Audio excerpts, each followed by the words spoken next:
الحمد لله رب العالمين، والعاقبة للمتقين ولا عدوان إلا على الظالمين، وأصلي وأسلم على نبينا محمد وعلى آله وأصحابه ومن اهتدى بهديه إلى يوم الدين.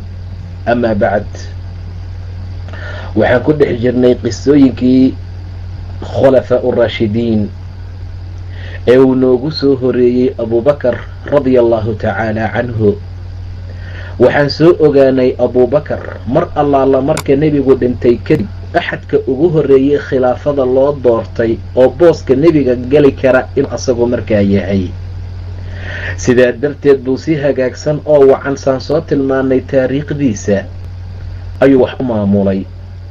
wax badan ma uusan haynin khilaafada saan soo ogaanay markaan ka soo hadlaynay taariikhdii abuubakaroo 2 sano iyo wax yar unbuu maamulka haayay. howlihii ugu waaweynaa ee uu qabtayna waxaan wax ka soo ogaanay inay ahaayeen dadkii ridoobay ee islaamka ka laabtay inuu ridada ka soo celiyo. abubakar taariikhdiisa saas ayaan ku soo ogaanay. waxaanu geli doonaa ninka ku xiga ama saxaabiga kale ku xiga ee abubakar uga dambeeyey khilaafada waa cumar ibn alkhadaab radia allahu tacaala canhu. qisada cumar ayaana wax ka tilmaami doonaa intii rabbi naga karsiiyo. cumar ilaahay ha ka raadi noqdo waxaa lagu laqibi jiray faaruuq ama bilfaaruuq. waa khaliifkii ama waa khulafaa urashidiin koodii labaad ayuu ka mid ahaa cumar ama uu ahaa. cumar wuxuu ahaa asxaabta rasuulka kuwa ugu waaweyn. 10kii jannada loogu bishaareeyeyna waa uu ku jiray cumar radia allahu tacaala canhu. cumar halyey ayuu ahaa. xilli jaahiliya ayuu soo maray cumar. xilli aad u dhib badan ayuu soo maray cumar sida aan arki doonno marka aan taariikhdiisa guda galno. cumar wuxuu noqon doonaa ama uu ka mid ahaa dadka asxaabta nebiga aad u dhibi jiray, garaaci jiray, islaamkana ka hor istaagi jiray intuusan soo islaamin. ilaahay ha ka raadi noqdo cumar radia allahu canhu.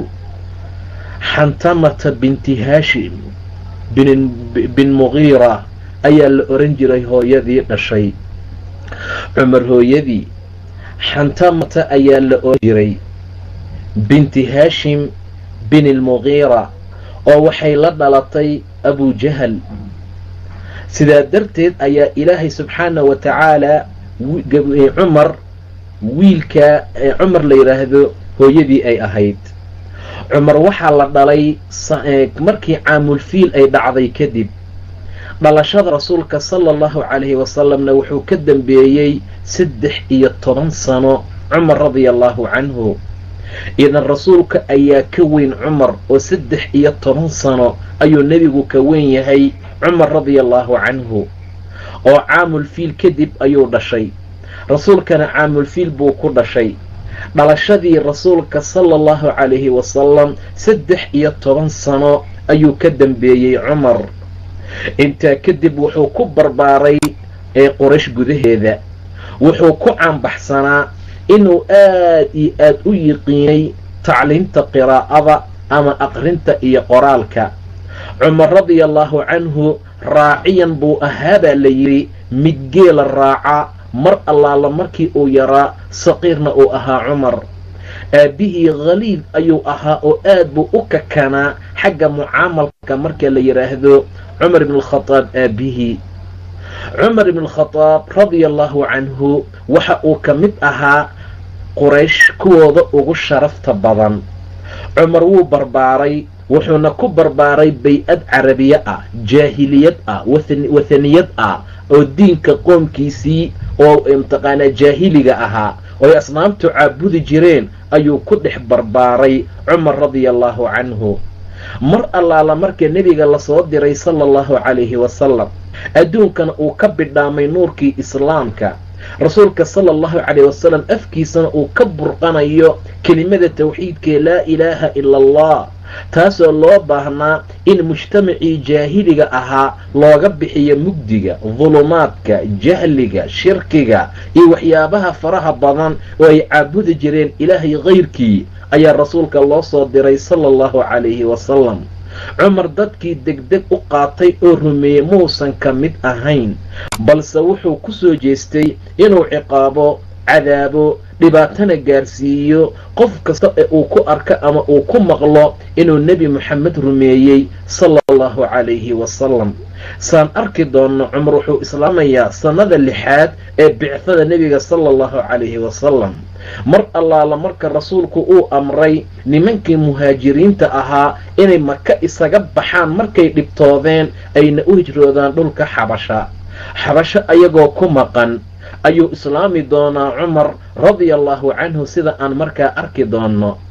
cumar ilaahay ha ka raali noqdo, mar allaala markii dhibaatada iyo cadaadiska uu ku hayay dadkii muslimiintaee weliba mustadcafiinta ahaa, waxaa taariikhdu ay tilmaantaa oo la wariyaa mararka gobol ka mid ah in allaala inta uu ku arka ama uu ku ogaado inay nebiga rumeeyeen inuu garaaci jiray. mar allaala markuu garaacayo cumarna uu ahaa nin qawi ah oo xoog badan, asoo garaacaya iska daa qofka islaamka uu garaacaye cumar ilaa malal uu gaaro uu daalo oo gacantiisu ay daasho ayuu ku wadi jiray ilaa daalka asaga uu daalay darteed uu markaa isaga joojiyo.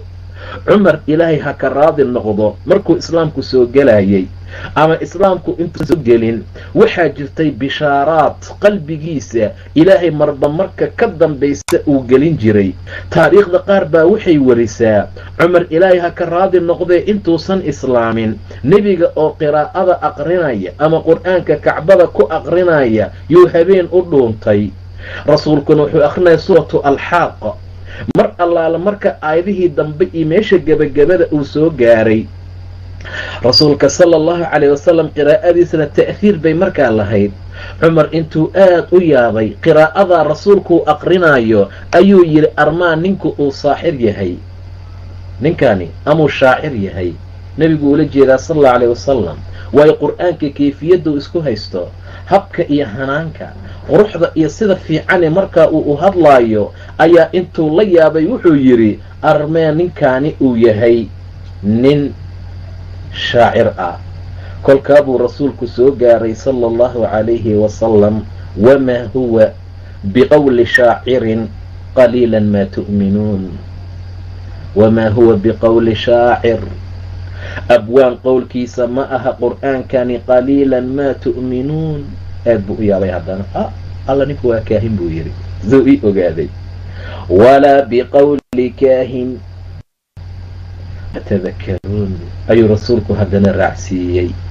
walaa biqowli kaahin, kaahin faalow kan dhulka wax ku dhigay xidigaha fiiriya qowlkiisa ma aha. qaliilan maa tadakaruuna, inta waana qaadanaysaa yar, tanziil min rabbi alcaalamiin. taa markay dhacday cumar radia allahu canhu qalbigiisa waxbaa ku bidhaamay, laakiin islaamku weli ma soo gelin. wax buu ta'hiir dareemay, laakiin weli ma uusan ka joogsanin inuu cadaadiyo dadkii muslimiinta ahaa. weli muusan dhaafin inuu cadaaweeyo ama soo cadaabo u qaada islaamkii muslimiinta iyo nebi moxamedba sala allahu calayhi wasalam. laakiin nasiib wanaag, ilaahay ayaa cumar khayr la doonay. rasuulkaa maalin ducaystay, ducadiisa waxaa ka mid ahaa ilaahayow 2 cumarkaad jeceshaa islaamka igu soo ayid.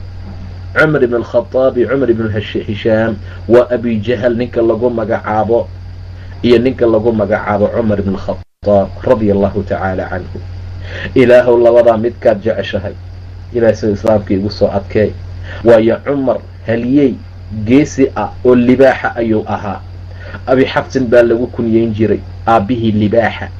abijahal kama uusan yarayn, asagana haliyey ayuu ahaa, geesi ah, aad iyo aadna looga dambeeyo quraysh oo idil. sidaa darteed ducada rasuulku waxay ahayd rabbiyow 2 cumar kii xaggaaga loogu jacayl badan yahay ku soo ayid oo iisoo islaami. waxaa horay u islaamay saciid ibnu zayd oo seedigii ah oo walaashii qaba, iyo faadimo bint alkhadaab oo cumar walaashii ah. faadima bint alkhadaab iyo ninkeeda saciid ibnu zayd waa ilmo adeer. sidaa darteed ayaa ilaahay subxaanahu wa tacaala waxa uu doonay familka faadimo iyo ninkeeda inay islaamka galaan, oy rabbi rumeeyaan, oy daacada alla qaataan, qur'aanka allana ay bartaan. macallin baa guriga ugu imaan jiray, maalinba waxyiga soo dega iyo qur'aanka nabiga lagu soo dejiyaa loo aqrin jiray, waana la bari jiray. waxaa u aqrin jiray ninkii saxaabiga cajiibka badan lahaa waa khabaab bin al-arat ninka lagu magacaabo. khabaab mar allaala markuu u yimaado qur'aanku wuu aqrin jiray.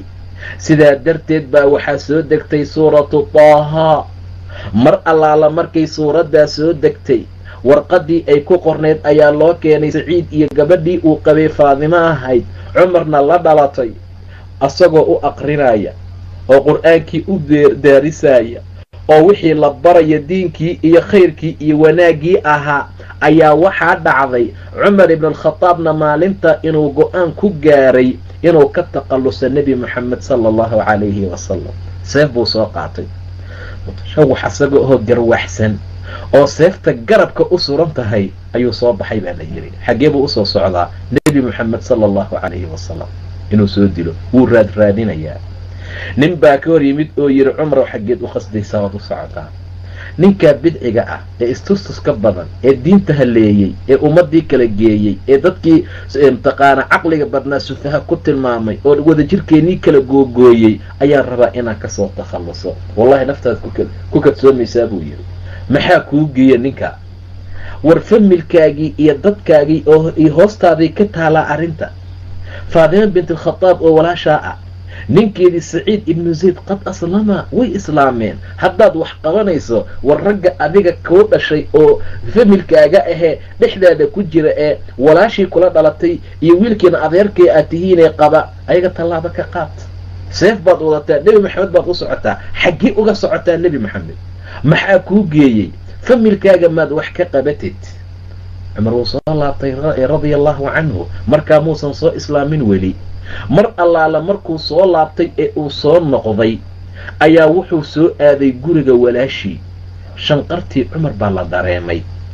cumar hagunkiisii dhaqdhaqaaqiisii bay dareemeen. nin aad looga baqa ayuu ahaa cumar.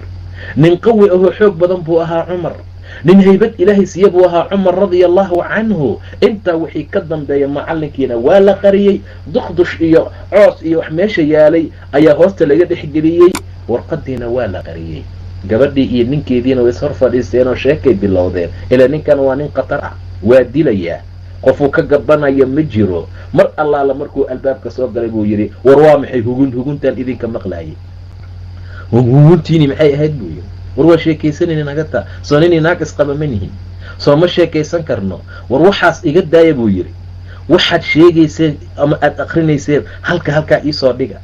cabbaar bay isku dayeen inay celiyaan, cabbaar bay isku dayeen inay diidaan, cabbaar bay isku dayeen inay mataqaanaa maaweeliyaan, laakiin waa soo taaganya cumar radia allahu canhu. intaa wixii ka dambeeyey ayaa intuu soo booday saciid uu saas u qabtaa kor loo qaaday saciid. ilaa cumar wuxuu nin qawi ahoo xoog badan. faadimaa damacday inay ka dhicisay ka celiso. hal dharbaaxo layqaan intuu usoo tuuro halkaa kaga dhuftaa, dhiig bannaanka uga soo baxay. mar allaala markay xaaladdu meesha maraysay ayaa la yidhi war wax allaala waxaad doonta sameey, waxaad doontana keen, anaguna waan islaamnay. warqadaasaan markaa akrinaynay. warqadii baa loo soo bixiyey. warqadaasaan akrinaynay.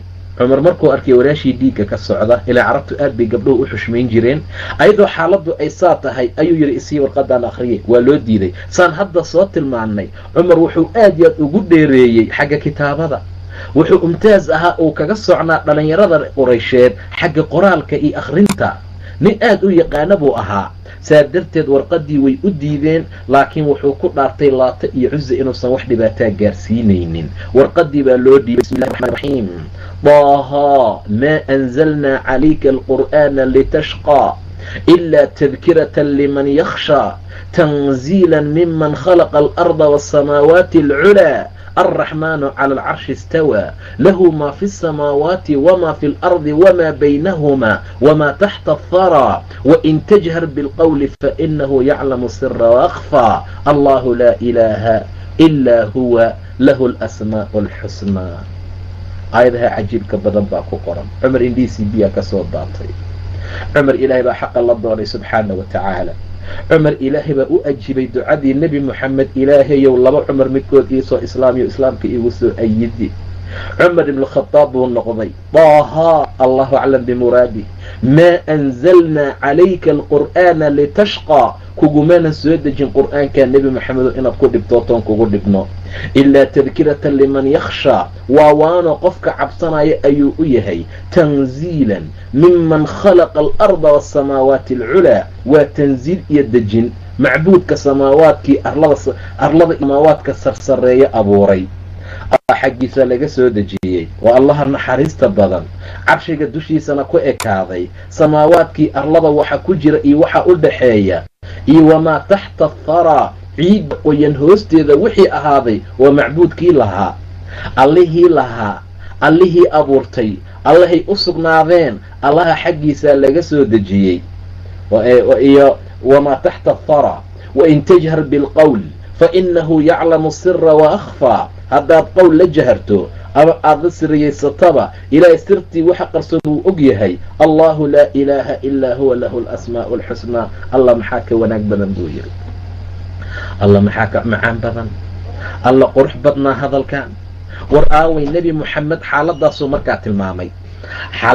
markaa tilmaamay macallinkii khabaab bin arad ahaa ee meesha lagu dhuumiyey ee lagu qariyay, markaasuu degdeg ooga soo baxay asagoo dhahaya allaha allah, ilaahay cumar bishaarayso, waayo shalay ama darara waxaan maqlay nebiga oo dhahaya ilaahayow islaamka ku ayid laba cumar midkood, waa cumar ibnu khadaab ama cumar ibnu hishaam oo abijahl markaa ah. adigaa noqotay. warwarka badan iga daaya, nebi maxamed iigey buu yidhi. allahu akbar. seef buu watay inuu soo diluu u socday, laakiin haddeertaan ilaahay baa subxaanahu wa tacaala qalbigiisa ku inshiraaxiyey oo ku waasiciyey islaamnimada. nebi moxamed ayuu rabaa inuu soo salaamo, inuu islaamnimada hortiisa ku bandhigo, inuu difaaco. man yurid allahu an yahdiyahu yashrax sadrahu lilislaam, qofkuu ilaahay hanuun la doono laabtiisuu islaamka ku sharxaa kuna waasiciyaa ilaahay subxaanahu wa tacaala. cumar mar allaala markii xaaladiisu meeshaa maraysa waa lasoo kaxeeyey. mar allaala markii lasoo kaxeeyey lasoo waday ayaa nebi moxamed loo keenay sala allahu calayhi wasalam oo ku jira daarta arqam ibna abilarqam. markaasuu albaabka garaacay. 3 maalmood ka hor ayaa waxaa soo islaamay xamzi ibni cabdilmuطalib. xamzi ibni cabdilmuطalib 3 maalmood ayuu ka horeeyey islaamnimadii cumar, oo xamza 3 maalmood horeeyey. ilaahayna uu kusoo dejiyey awaman kaana maytan faaxyaynaahu wajacalnaa lahu nuuran yamshi bihi fi nnaas kaman mahalahu fi اظulumaati laysa bikhaarijin minha. nin meyd ahaan jiray, macnaha aan islaamka ku soconin, aan hidaayadda iyo tawxiid ka qaadanin, oo shirkii waxyaabo kale ku jira, ilan waa meydi. awaman kaana maytan faaxyaynaahu, oo aan noolaynay nuurkii islaamnimada, noloshii hidaayada, noloshii iimaanka, noloshii tawxiidka lagu nooleeyey. intaa ka bacdi nuur ku dhex sugan oo dadka dhexdiisa la dhex maraya, kaman mahalahu fi اظulumaati laysa bikhaarijin minha. nin mugdiyaala ku dhex jiro cid ka saaraysa uusan haysan, ma isku mid ba. saasaa lagu dejiyey cabdilmuطalib maruu soo islaamay. cumar radia allahu canhu 3 maalmood ka islaam horeeyey xamza. mar allaala markay soo baxay lasoo kaxeeyey, saxaabada inta yareed ee markaas soo islaamtay kula jirtay rasuulka qowlada, intay duleelka ka fiiriyeen bay dheen yaa rasuul allah, waa cumar oo seeftiisii garwaxsan. way kala carareen, meelay kalaan bay waayeen, hal meel bay isugu aroreen. xamza yidhi maa sha'nukum, war maxaa idinku dhacay? waa libaax kale, waa geesi kale xamza. cumar waayay dhaheen, ka fura buu yidhi albaabka. hadduu khayr la socdo cumarna khayr baanu ku qaabilaynaa, shar hadduu la socdona seeftiisaan ku dilaynaaye. kolkaasaa albaabkii laga furay cumar. kolkaabuu isoo galay, nebiga ayuu saa isugu duubay, rasuulka hortiisuu ku qiray shahaadadii kelimadii xaqa ahayd. sidaa darteed ayaa uu yidhi laa ilaaha ila allah muxamedun rasuulullah, ilaahay mooye alla kaloo xaqnimo lagu caabudaaye ma jiro. nebi moxamedna waa rasuulkii ilaahay, nebi moxamed waa suubanihii alle, nebi moxamed waa rasuulkii ilaahay. rasuulka sala allahu calayhi wasalam ducadii uu u duceeyaa ilaahay u ajiibay. cumar waxaa la tilmaamaa inuu ahaa marka uu islaamayo cumrigiisa wax u dhow 30 sana, 30 jir buu markaa ahaa, ama dhowr iyo 20 jir calaa ikhtilaafi riwaayaat. dhowr iyo 20 sano 30kaa wax yar uga dhinnaa, ama 30kii buu markaa gaaray xilligaasuu cumar islaamay radia allahu tacaala canhu. waxaa kaloo la tilmaamaa islaamka waxaa uga hormaray oo uga horeeyey 39 qofood oo saxaabi ah. 39 saxaabi ayaa uga horeysay, asagana wuxuu ku dhammaystiray uu ku noqday 40 ninkii 40aad ee soo islaamo ayuu ahaa baa la yidhaahdaa. ibnu cabbaas baa wuxuu yidhi rasuulka sala allahu calayhi wasalam wuxuu yidhi, ama ibnu cabbaas baa wuxuu yidhi rasuulka waxaa rumeeyo islaamkii qaatay 39 nin, kadibna cumar baa soo islaamay, fasaaruu 40 bay noqdeen. markaasaa jibriil wuxuu la soo degay qowlkii ilaahay, yaa ayuha annabiyu xasbuka allah waman ittabacaka min almu'miniin. yaa ayuha annabiyu xasbuka allah, nebigaanu allah kugu filan iyo intii ku raacdee mu'miniinta ka mid ah. cumar ibn khadaab markuu islaamay oo meesha ay saana ugu jiraan ayuu nebigu qaabilay sala allahu calayhi wasalam. wuxuu yaa rasuula allah, alasmanaxa miyaan xaq ku socon? xaq miyaanan ahayn buu yidhi. diintaani diin xaq ah ma ahan miya? maxaa kelifa ila la dhunto? allahu akbar. khiyaaruhum fi ljaahiliya khiyaaruhum fi lislaam idaa faqahuu. mar allaala markay fahmaan diinka, dadka waxaa ugu akhyaarsan ninka akhyaar ahaa markuu jaahiliga ahaa. kaasaa markuu islaamka soo galo islaamka fahmana ugu akhyaarsan buu xadiisku tilmaamayaa. rasuulkii allow maxaa dhacay? waxaan hadday xaq ahayn ma sheeg, hadday xaq yihiin maxaa loola dhuumanaya? soo baxa. ibni mascuud wuxuu yidhi wallaahi cizi maanaan helin ilaa maalintuu cumar islaamay maahane. cumar maalintuu soo islaamay ayaan noqonay dad cizi leh. dhoodhoomashaan kacbada u dawaafi jirnay, dhoodhoomashaan u tukan jirnay ilaa markuu cumar soo islaamay maahane. maalintii cumar soo islaamay radia allahu canhu yaa laga soo baxay daartii arqam ibni abilarqam. 2 cutub baa laga dhigay muslimiinta. qolana xamsi ibni cabdilmuطalib oo geesigii alle libaaxii allaha hogaaminaya, qoomka labaad faaruq baa hogaaminaya, cumar radia allahu canhu. ayadoo saas ay u jeedaan mushrikiintii yaan xaramka saa u tawaafnay buu dhahay cabdullahi bni mascuud radia allahu tacaala canhu. maynan dhicin in si cayaana loo tawaafo ilaa maalintuu cumar soo islaamay maahane. ilaahay ha ka raali noqdo. cumar xaaladiisa saasay markaa ahayd. wamaa adraakum maa cumar, maxaa idin ogeysiye cumar wuxuu yahay? cumar radia allahu canhu maxaad malaynaysaan? cumar radia allahu canhu waa midka ilaahay xaqa uu yeelay calaa lisaani cumar. waa ninkuu rasuulku yidhi shaydaanku cumar hadduu wada maro, shaydaanku wuxuu marayaa fajan ama sak oo cumar wadadii uu maray aysan uu markaa ahayn. shaydaanku cumar wuu ka carara radia allahu tacaala canhu. shaydaanku cumar wuu ka cabsanaya radia allahu tacaala canhu. shaydaanku maslak maqaa aad martay hadduu arko ma maro ilaa masagi iyo wadadii aad martay waddo aan ahayn inuu maro maahane. habeen baa nebi moxamed soo maray sala allahu calayhi wasalam abubakar sab dhexe asagoo tukanaya qiyaamuleylka.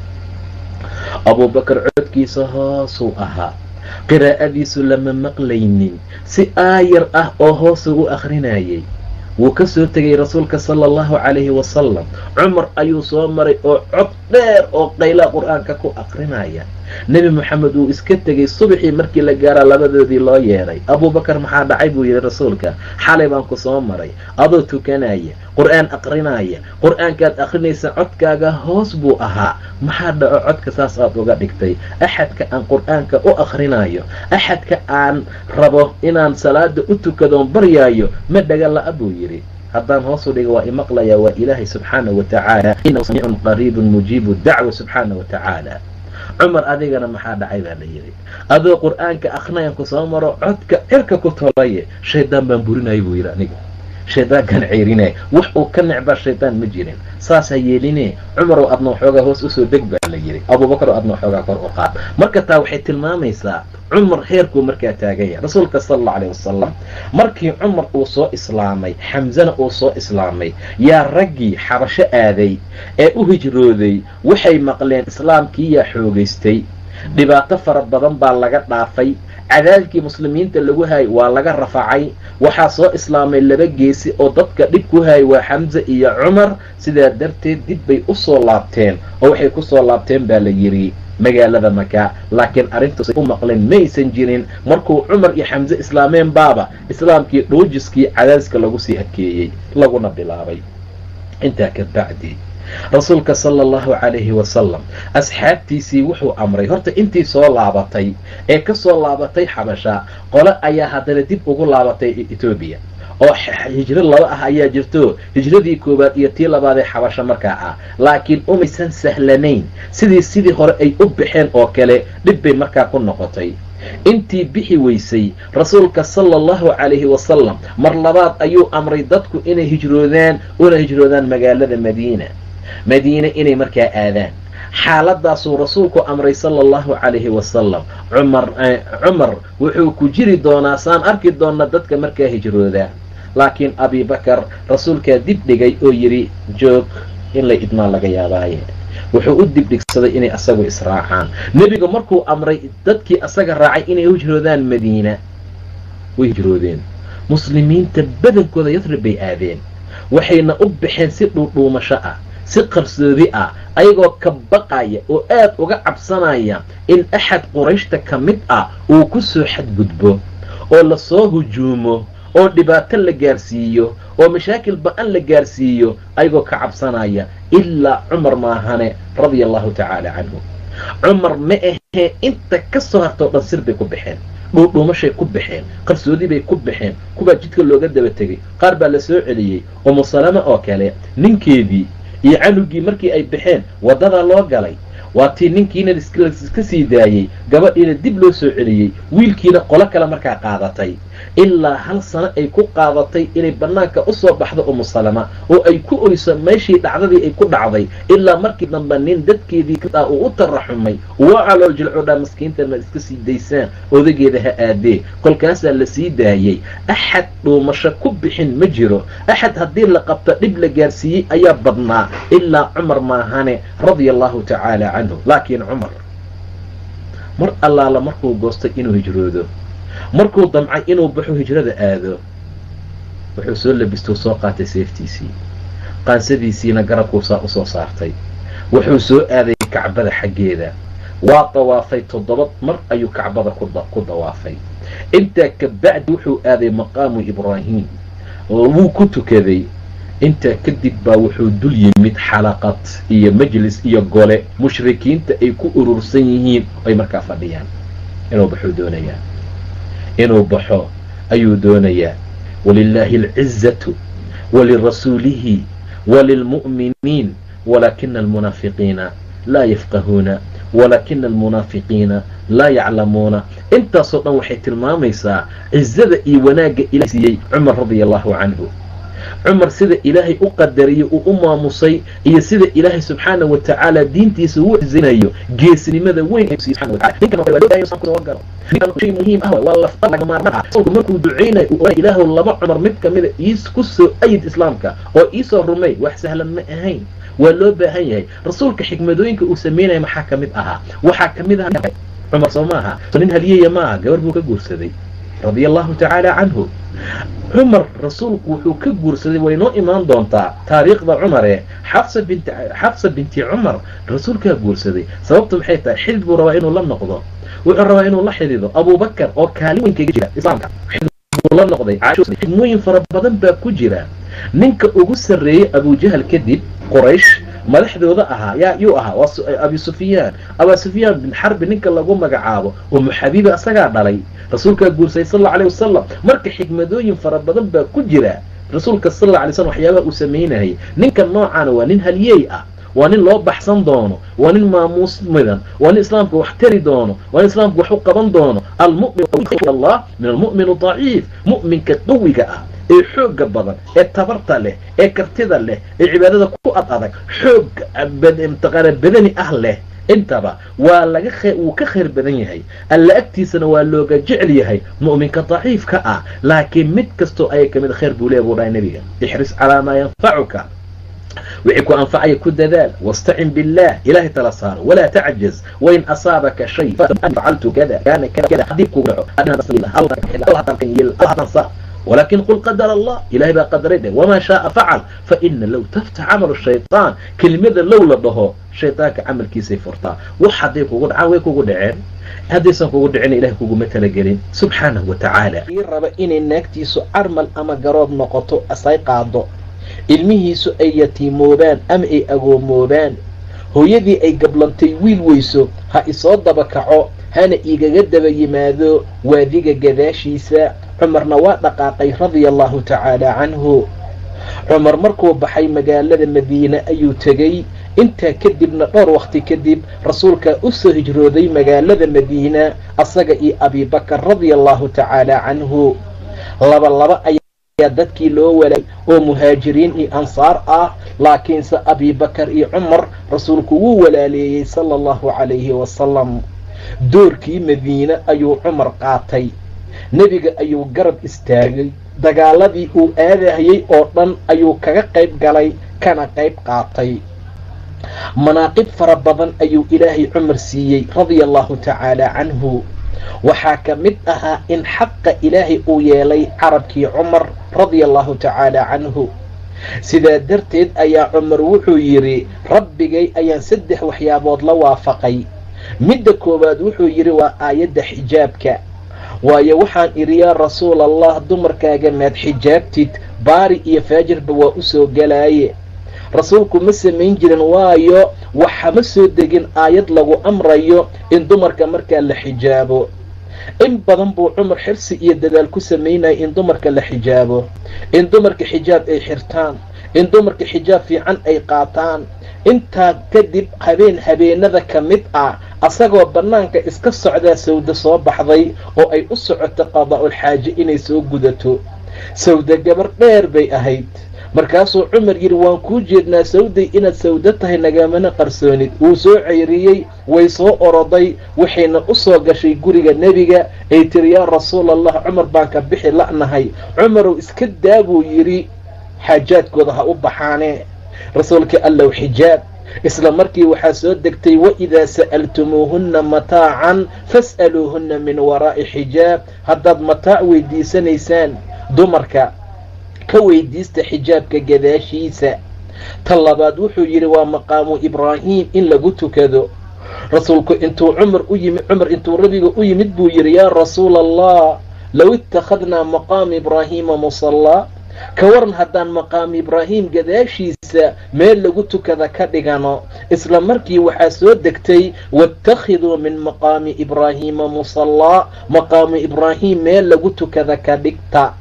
midda saddexaadna waa markii nebi moxamed sala allahu calayhi wasalam dumarkii ay qabsadeen oo cadaadiskii waxyaabaha kale ay ku sameeyeen intaa kadib ayaa wuxuu yidhi cumar casaa rabbuhu in طallaqakunna an yubadilahu aswaajan khayran minkuna muslimaatin mu'minaatin qaanitaatin taa'ibaat ilaa aayadda ay ka dhammaato isla taa laftigeeda ayuu ilaah soo dejiyey subxaana wa tacaala waa waxyaabaha cumar uu ku waafaqay ama uu kaga qayb galay baa la tilmaamaa inay ka mid yihiin wuxuu ilaahay ku waafaqay subxaana wa tacaala arrimooyin kalena way jiraan oo saasoo kale uu markaa cumar kula waafaqay nebiga intaa kadib cumar mawaaqifyo fara badan ayuu tilmaamay uuna sameeyey xagga marka la fiiriyo shujaacnimada iyo geesinimada mar allaala markii sulx xudaybiya loo baxay oo sulx xudaybiya la aaday ayaa waxaa dhacday in mushrikiinta ay muslimiinta u diideen inay xaramka galaan baa loo diiday cuthmaan ibni cafaan ayaa loo diray inuu reer maka la soo hadlo way diideene haddaad doonto adi tawaaf bay dhaheen cuthmaanna waa diidoo wuxuu yidhi ilaa nebi moxamed tawaafa aniguna tawaafi maayo xaaladdu markay meesha u maraysaa waxaa suuqa soo gashay in cuthmaan la dilay mubaayaco ayuu la galay muslimiinta rasuulka laqad radia allahu can almu'miniin id yubaayicuunaka taxta ashajarati ayaa markaa lagu soo dejiyey. markii heshiiskii la gelayay gaalada muslimiinta iyo gaalada waxaa ka mid ahaa heshiiskooda in qof kasta oo muslimiinta ka mid ah oo ka soo baxa islaamka oo gaalada u yimaada inaan la celinin.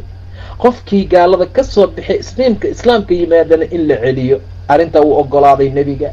cumar aad buu uga dhiidhiiriyey.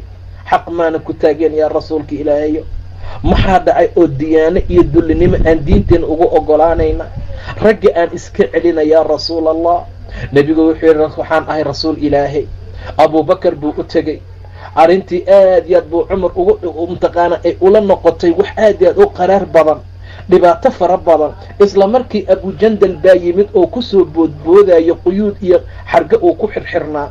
markaasaa la yidhi hala soo celiyo, dib ha loo soo celiyo.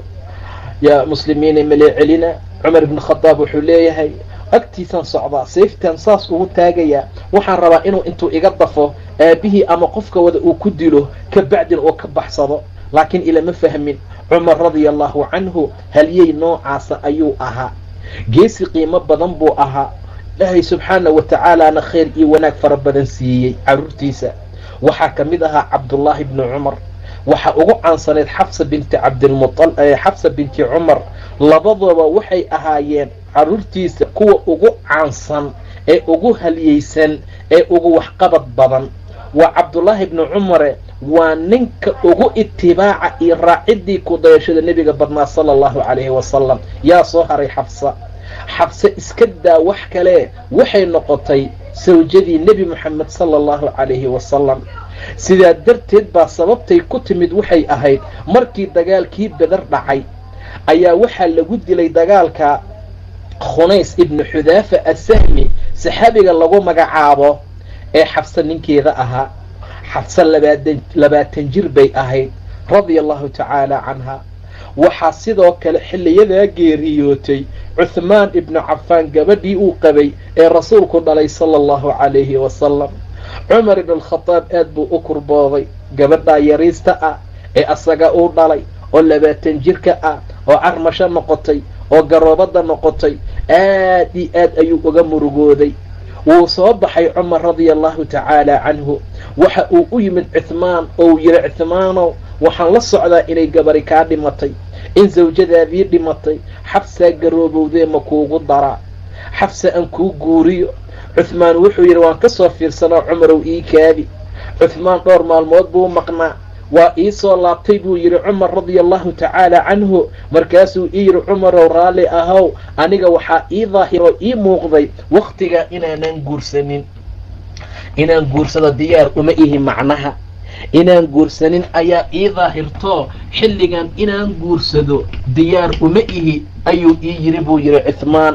aad iyo aad ayaanse uga xanaaqay ayuu yidhi cumar. nin dhan oo aan gabadhaydii u bandhigay oo aan u imid oo lugaheyga ugu imid oo idhahaya haddana diyaar uma ihi xilligan inaan guursado, xaqiiqdii waan ka carooday. wuu baxay cumar radia allahu tacaala canhu. wuxuu u tegay mtaqaana abubakrin asidiiq. markaasuu yidhi abubakarow cumar gabadha lagu magacaabo xafsa oo gabadhaydii ah ayaa armal noqotay ama way garoobowday ee ma rabtaa oo makuugu daraa? xaaladaasaan idhi abubakar. abubakar asagana maba ila hadlin buu yidhi. wax hadal ah oo ii soo jeediyey ama haa ah ama maya ah ma jirin, waana iga tegey. mar allaala markuu buxuu iga tegey oo iga aamusay, wuxuu iiga xanaaq badnaa ninka lagu magacaabo cuhmaan ibni cafaan. waayo cuhmaana roono iyidhi aniga diyaar ma ihi xilligan, laakiin ninka abubakar la dhaho waaba iga aamusayba, asaa iiga carri xanaaq badnaa buu yidhi. intaa wixii ka dambeeyey ayaa nebi moxamed ii wacay sala allahu calayhi wasalam. ayuu yidhi cumar. wuxuu ii yidhi cumarow gabadha xabsa la yidhaahdo waxaad ku dartaa nin ka khayr badan cuhmaan radia allahu tacaala canhu. waa aniga ayuu yidhi rasuulka sala allahu calayhi wasalam. ani ii guuri. cismaanna waxaad ku dartaa gabar ka khayr badan xafsa radia allahu tacaala canhaa. wa umu kaltuum oo nebigu dhalay sala allahu calayhi wasalam. cuthmaan nebi moxamed baa ka fadli badan, xabsana gabadha nebiga dhalaa ka fadli badan. xaaladaas sacaado adduun buu ku helay iyo mid aakhiro. cumar markuu gabadha la wareegayo waxay cunto uma weynin radia allahu tacaala canhu. cumar markuu inanta ragga dhexdooda dhahaya makuugu daraa, ma aha wax xumaan ay samaysay inuu u qarinayo, laakiin wuxuu doonayaa sacaado adduun.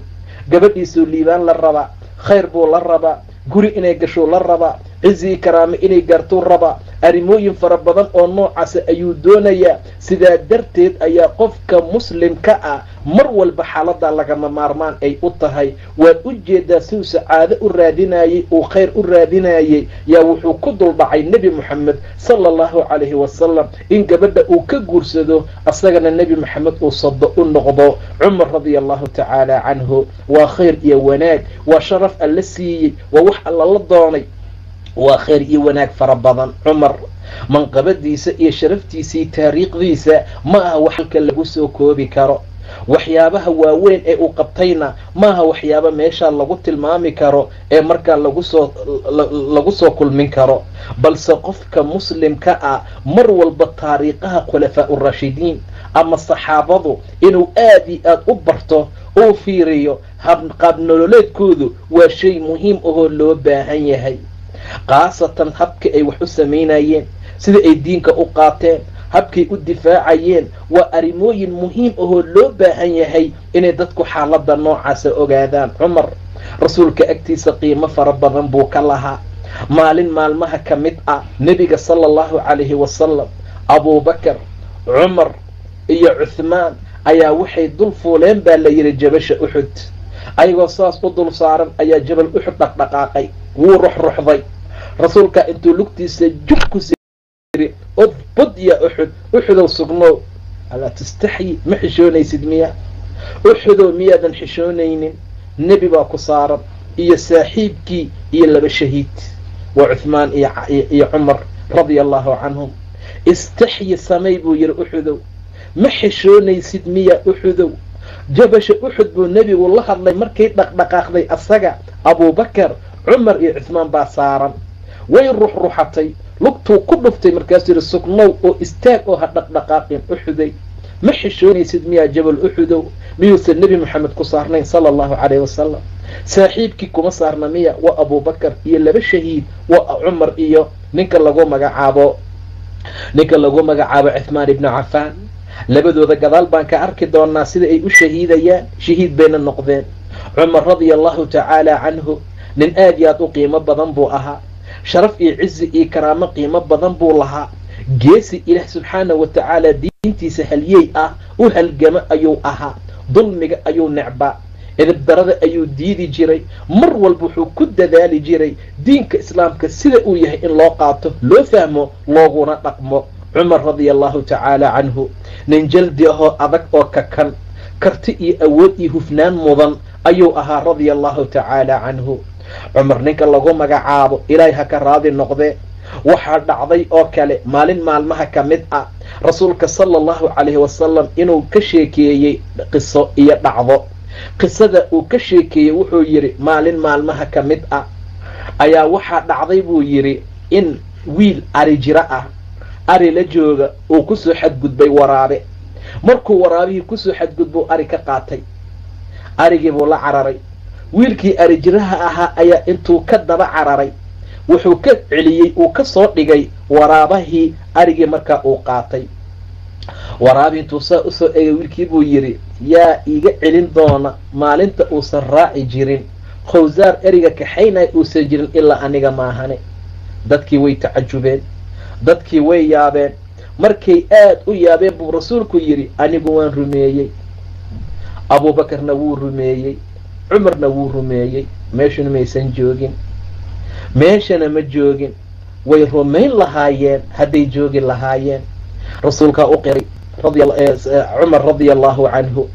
rasuulku wuxuu yidhi haddana maalin ninbaa lo ama sac rartay. mar allaala markuu rartaa sacii hadloo yidhi anigu saa layguma talagelin. dadkii baa yaabay. rasuulku wuxuu yidhi anigu waan rumeeyey, abuubakarna wuu rumeeyey, cumarna wuu rumeeyey walam yakun thama meeshan maysan joogin.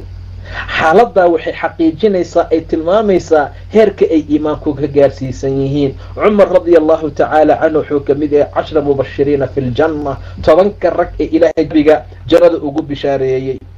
10kii jannada loogu bishaareeyey ayuu cumar ka mid ahaa. cumar 10kii rag ee ilaahay nabigiisa jannada ugu bishaareeyey ayuu ka mid ahaa radia allahu tacaala canhu. cumar manqabadiisii sharaftiisa meesha laguma soo koobi karo. aad iyo aad buu ilaahay u siiye karti iyo hufnaan aad iyo aad markaa u weyn.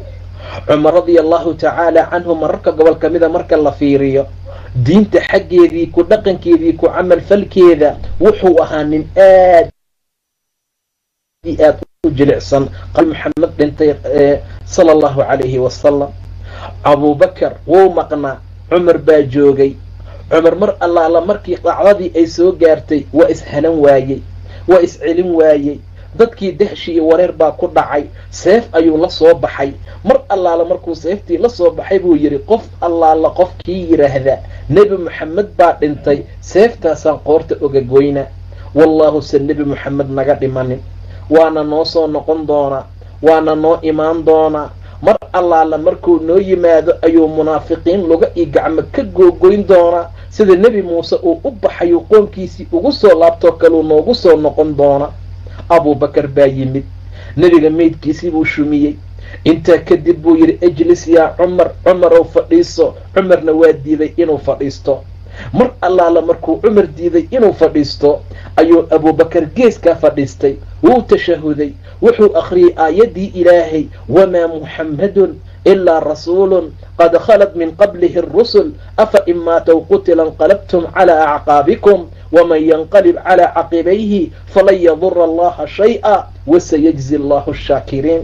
qof kasta oo meesha jooga aayaddii buu akhriyey. cumar wuxuu yidhi markaasaan ogaaday inuu nebi moxamed dhintay. cumar waa iscelin waayey, lugihiisa dhulka waa celin waayeen, wuu dhacay. cumar mararka gobol ka mida marka la fiiriyo aad buu u jilicsanaa.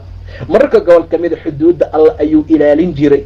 mararka gobol ka mida aayaadka alla lagu akriyo nin dabacsan buu ahaa. dhinac kale marka laga fiiriyo shujaac geesi ah, ad adag oo xoog badan ayuu ahaa radia allahu tacaala canhu. waxaanu ka fahmi karnaa mar allaala markii odaygii cuyayni ibnu xisni la yidhaahday baadiyaha ka yimid, xor ibnu qaysna adeerkiis ahaa.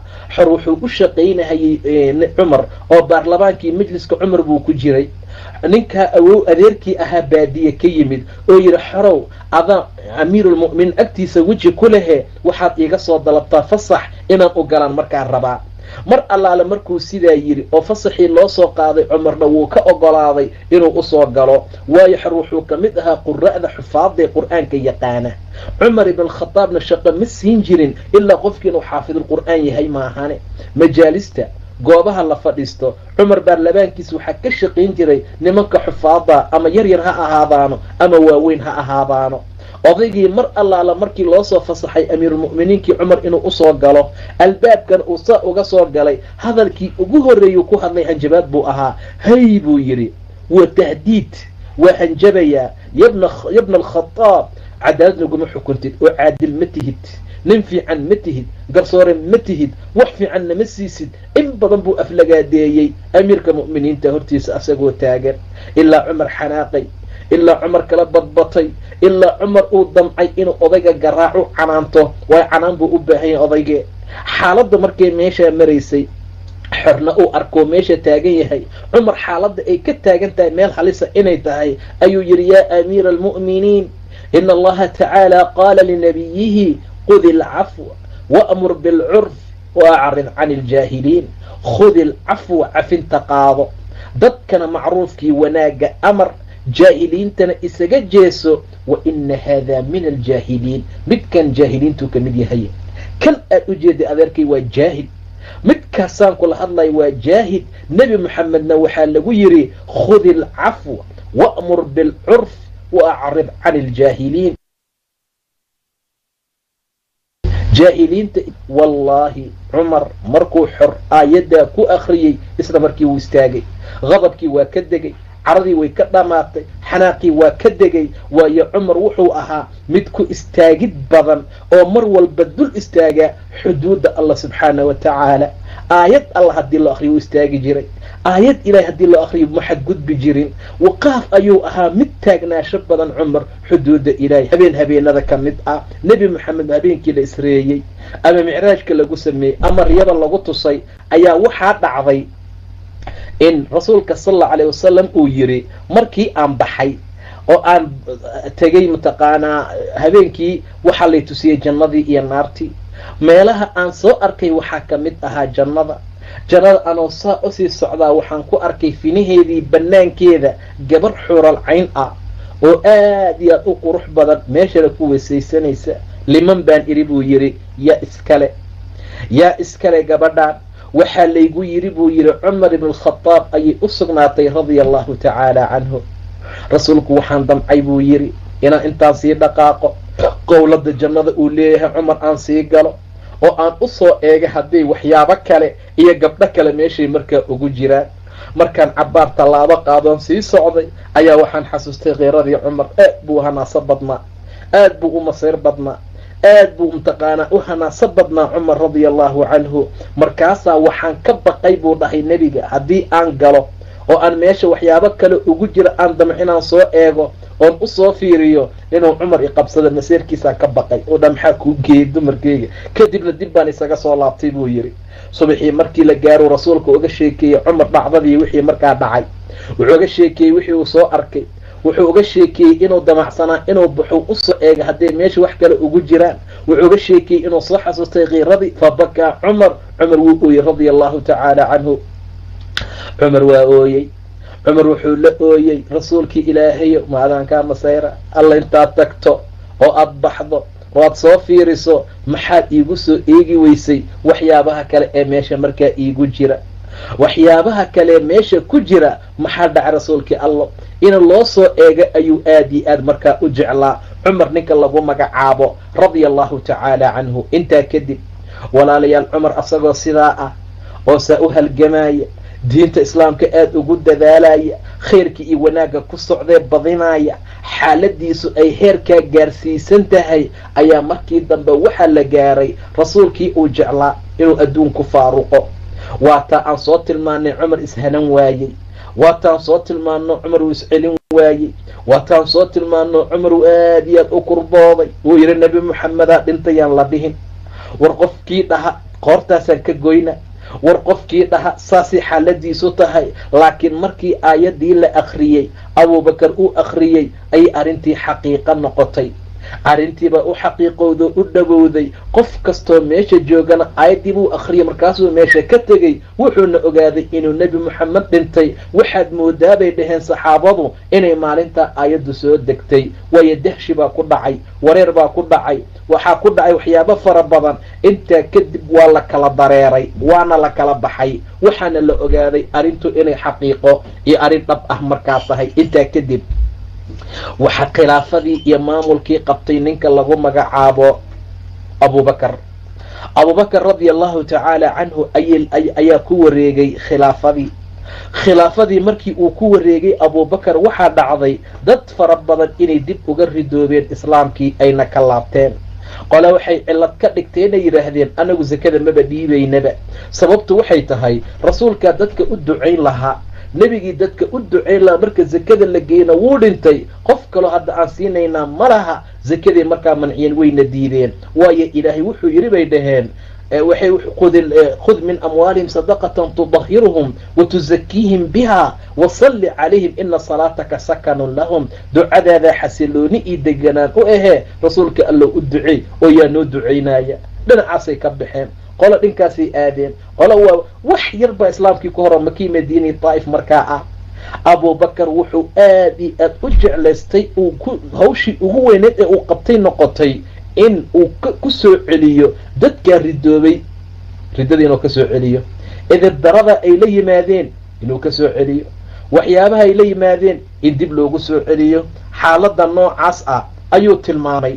xaaladaasaa waxay kaliftay ee keentay ninka lagu magacaabo cumar ibn alkhadaab in uu kala doodo abubakar radia allahu canhu. abubakar wuxuu yidhi ragga waan la dagaalamaynaa, cumar wuxuu dhahay seed ula dagaalamaysa asoo nebigu yidhi ninkii laa ilaaha ila allah yidhaahdaa dhiiggiisii maalkiisa waa xaaraam ilaa xaqeeda maahane. abubakar wuxuu yidhi haddii ay iga manciyaan oo ay diidaan mataqaanaa waxar ay u keeni jireen xilliga nebiga diidideedaan kula dagaalamayaa. haddii ciqaal riwaayad kale xariga dabarka ah ee xoolaha lagu xiro oo ay gudan jireen hadday keeni waayaan waa la dagaalami lahaa. ilaa markii dambe cumarna uu gartay uu fahmay xaqa inuu la socdo ninka lagu magacaabo abubakar. rasuulka geeridiisii waxaa dhacday intuusan dhiman wax yar ka hor inuu jeesh diray usaama ibnu zaydna madax looga dhigay. usaama ibnu zayd waa canug yaro 20 sano jir ama 20 ba aan gaarin. ciidankiisa waxaa ku jiray abubakar iyo cumar, askartiisay ka mid ahaayeen. wiilkaas usaama ibnu zayd la yidhaahdo yuu rasuulku diray sal allahu alayhi wasalam. intaa kadib waa tii intaynan bixin nebigu xanuunsaday sal allahu alayhi wasalam. markuu rasuulku xanuunsaday kadib usaama ciidankii u hakiyey, wuu dib dhigay ilaa amarka nebiga meel u dhacaayo. waan soo dhaqaaqay buu dhao nebiga meeshuu ku xanuunsanayaan usoo galay asagoo afreebto aan hadlaynin. mara intuu gacanta kor u qaado rasuulku dhabarka iga saara, mara intuu kor u qaado cirka fiiriyo madaxa iga saaraya. waxaan gartay inuu ii ducaynayay, inuu nebigu ii ducaynayaan fahmay buu yidhi. intaa kabacdi ayuu nebigu dhintay. markii abubakar khilaafadii loo doortay, hawsha abubakar uu qabtay waxaa ka mid ahayd in la fuliyo ciidankii usaama ilaa nebiga ka dardaarmay sal allahu alayhi wasalam.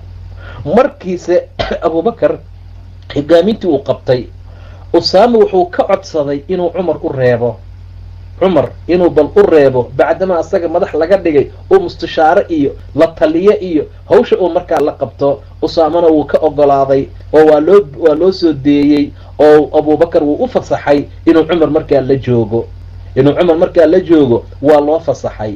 cumar radia allahu tacaala canhu howlo aad iyo aad u waaweyn ayuu markaa qabtay. khilaafadii abubakar intii lagu jiray wuu gacan siiyey, waa saaciday, waxbuu taray, arrimooyin fara badan ayuu qabtay. intaa wixii ka dambeeyey abubakar muusan daahin, wax fara badanna hogaaminta muusan haynin. sababtuna waxay tahay habeenada ka mid ah rasuulku intuu noolaa ayaa wuxuu yidhi waxaan ku riyooday ceelka oo inta wadaan la dul dhigay abubakar yimid. abubakar baa yimid, wadaantii buu hal mar ama 2 mar saa usoo daray. daritaankii uu kusoo darayeyna ducfii tabardari baa ku jirtay. cumar baa yimid, doontii baa gacantii cumar kusoo wareegtay, cabqari bay noqotay mid aad iyo aad u weyn. wax badan ayuu soo daray biyihii ilaa dadkii dhan wada cabeen, ilaa dadkii oo dhan ay wada horteen, xooloodii ay siisteen, ilaa dadkii oo dhan waxaa lagu ta'wiilay xilliga gaabane abubakar madaxtinimada haayay iyo xilliga weyn ee cumar uu madaxtinimada hayn doono saan arki doono.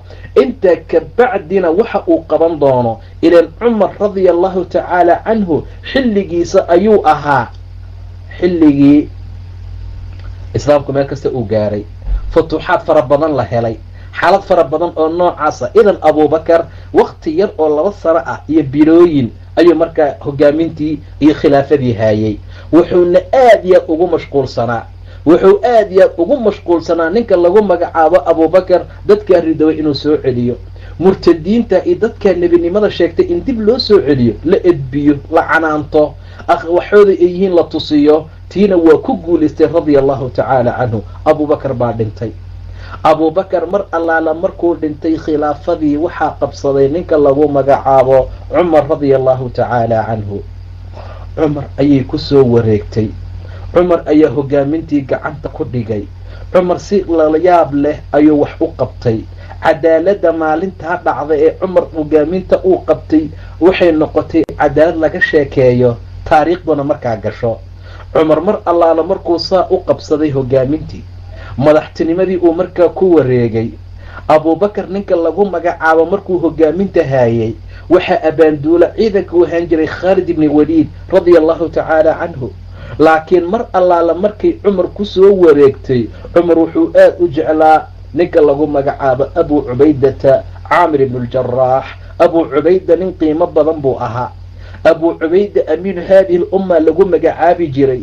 sidaa darteed ninka lagu magacaabo cumar aad buu u ixtiraami jiray, wuu ka dambayn jiray, xataa mararka gobol kamida inuu agtiisa joogo ayuu jeclaan jiray. ninka lagu magacaabo cumar ibn khadaab, ninka lagu magacaabo xaaladaasuu markaa samayn jiray. arrintaa ayadoo markaa ay jirto, ninka lagu magacaabo cumar waxyaabaha uu qaban jiray markuu khilaafada iyo hogaaminta qabtay waxaa kamid ahaa umarada, dadka meelaha oo magaalooyinku madaxda uga dhigo aad buu u booqan jiray. booqasho ayuu ku samayn jiray, wuu soo salaami jiray, waa u tegi jiray, xaaladoodu ka warhayn jiray, wuu soo booqanayay. nin kasta waxa uu yahay iyo sida xaaladiisu ay tahay ayuu markaa ogaan jiray. ninka lagu magacaabo cumar, nin kasta ninka kale inta uu kaga jecel badan yahay, uu kaga dhow yahay ilaahay, uu kaga taqwo badan yahay, uu kaga cabsi badan yahay allah subxaanahu watacaala xaggiisa ayuu hogaaminta iyo maamulka u dhiibi jiray. ninka lagu magacaabo cumar radia allahu canhu, mar allaala markuu arkay ninka lagu magacaabo ee saxaabiga ah ee lagu magacaabo saciid ibnu caamir aljumaxi, mar allaala markuu taqwadiisii iyo wixiisii arkay ayuu madax uga dhigay, madax buu ka dhigay. weliba ximsa meesha la dhaho ayuu u dhiibay, ir meeshaasad madax ka tahay. cumarow ilaahay ka baq, waa saciid ibni caamir. war cumarow ha ifidnaynin, war cumarow hogaaminta iga daa. wuu xanaaqi jiray cumar, war intaad ii dhiibtaan aniga hogaaminta, qoortaad iga saartaan iga baxaysaan miya, wallah aanan ku dhaafeen baa la dhihi jiray. cumar radia allahu tacaala canhu, mar allaala markuu wiilkaa diraayay ee lagu magacaabo ninkaa lagu magacaabo saciid ibni caamir, wuxuu yidhi aan arsaaq ku siino waxoogaa, bacdamaa meel gobol ah lagu dirayo, madax lagaaga dhigayo risqi. maya buu dhahay, wuu diiday inuu wax ka qaato, wuu iska baxay baa la yidhi. mar allaala markii meesha uu tagaa maalin maalmaha ka mid ah, cumar waxaa u yimid magaalada madiine asagoo jooga dad uu aad ugu kalsoon yahay oo reer ximso ah. markaasaa wuxuu yidhi waxaad iisoo qortaan dadkiina faqiirada ah ee ximso degan magacyadooda, waxaan rabaa inaan wax taro oo wax siiye. warqad bay u keeneen, warqadda maxaa ku qoran fulaan fulaan fulaan fulaan, hebel hebel hebel, saciid ibni caamir. waayaab, saciid ibni caamira warqadii ku qoran. cumar wuu akriyey, markaasuu waa man saciid ibni caamir, waa kuma saciid ibni caamirkaad meesha kusoo qorteen? markaasuu dhi amiiruna, waa amiirkeeni, waa ninka amiirkeenii ahaa. markaasuu cumar yidhi amiirkiina ma faqiir baa? haabay dheheen, wallaahi habeeno dhaar oo badan baa soo mara, gurigiisaan dab lagu karinin. cumar wuu ooyey, dab aan lagu shidin, ilaa biilinta ka timid indhihiisa ay garkiisii qoyeen. 1,000 diinaar baa intuu soo qaaday, surar iyo kiish intuu kusoo dhexday ama bakshad, yidhi salaan iga gaarsiiya, cumaraana kuusoo diray dhaha, lacagtaan u geeya.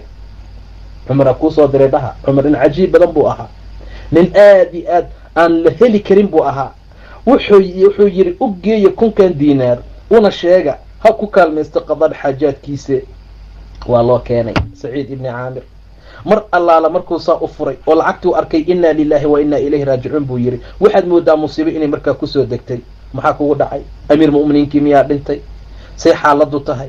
ma ciidankii muslimiinta la jebiyey? say xaaladaadu tahay? naagtiisii baa sidaa dhahaysa. intaa wixii ka dambeeyey cumar ibn khadaab ayaa wafdi ahaan u yimid bashaam, suu u baarbaara arrimooyinka, say wax u jiraan, say wax u socdaan. mar allaala markuu u yimid baa waxay dheen, ayuu yidhi ka warrama amiirkiina, aad buu u tafaquhdi jiray, wuu baarbaari jiray.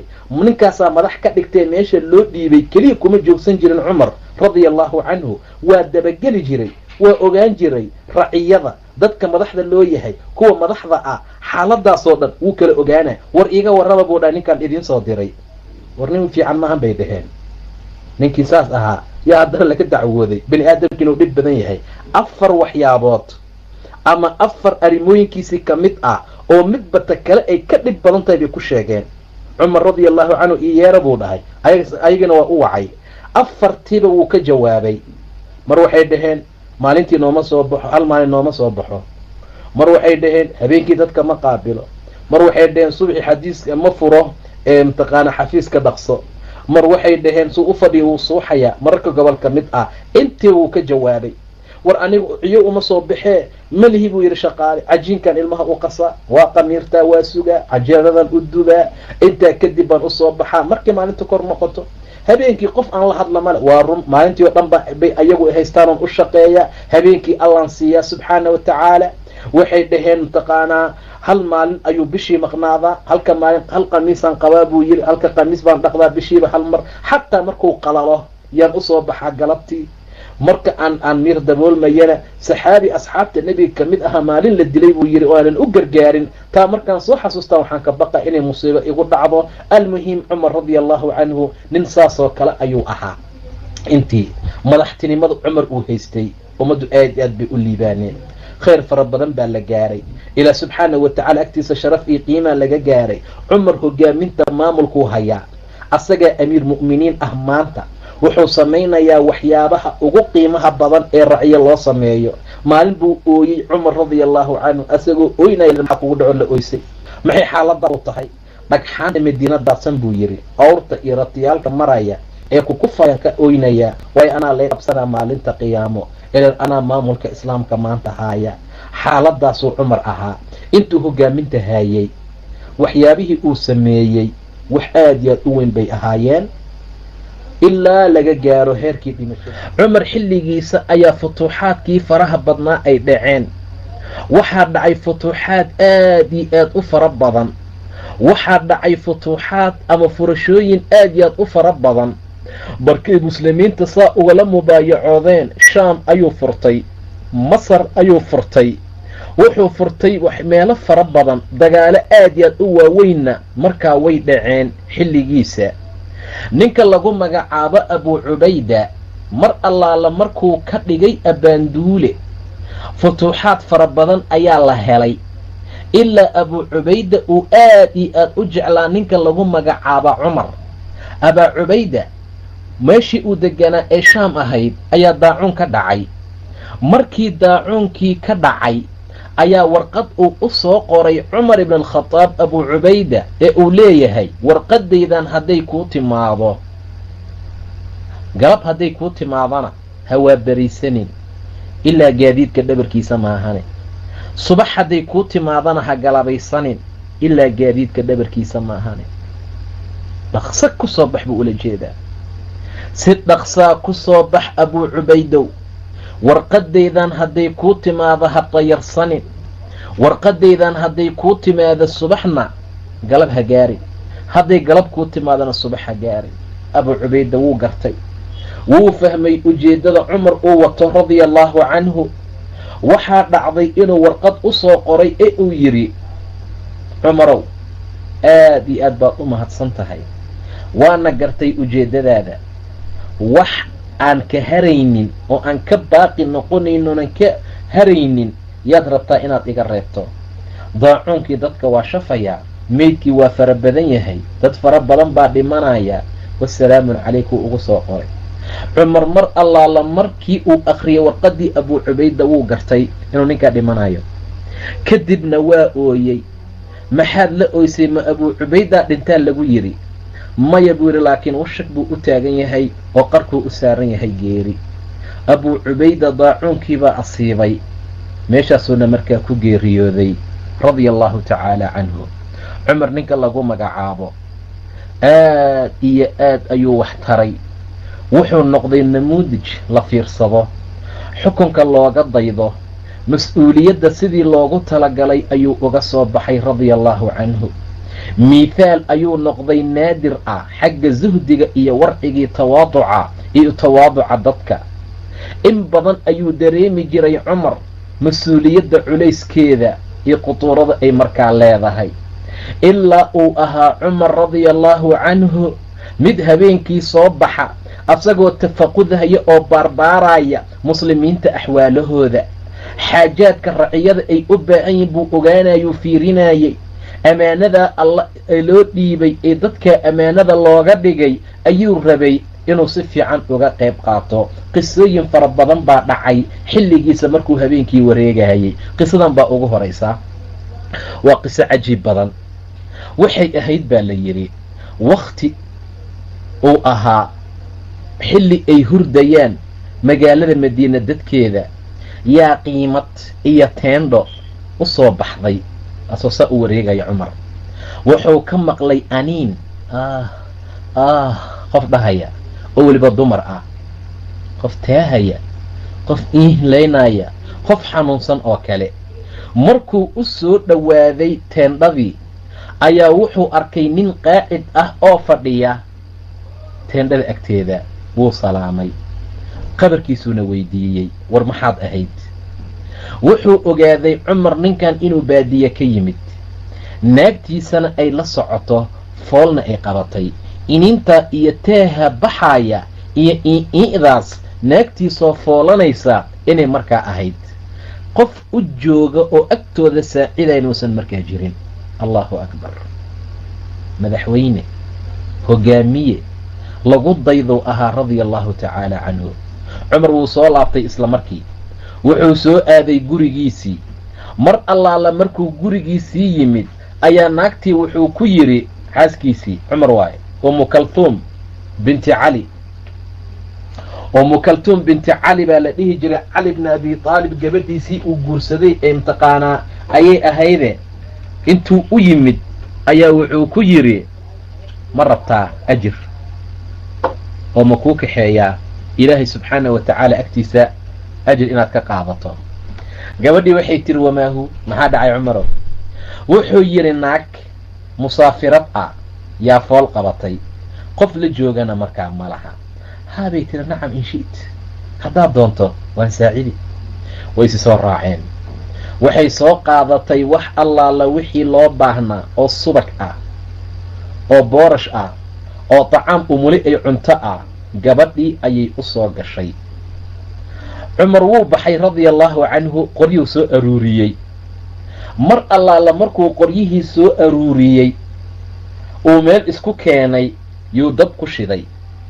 dabkii markuu ku shiday wuxuu guda galay cumar inuu afuufayo. mishaaradiiba dab kala sii saaray, naagtina maynan dhalin.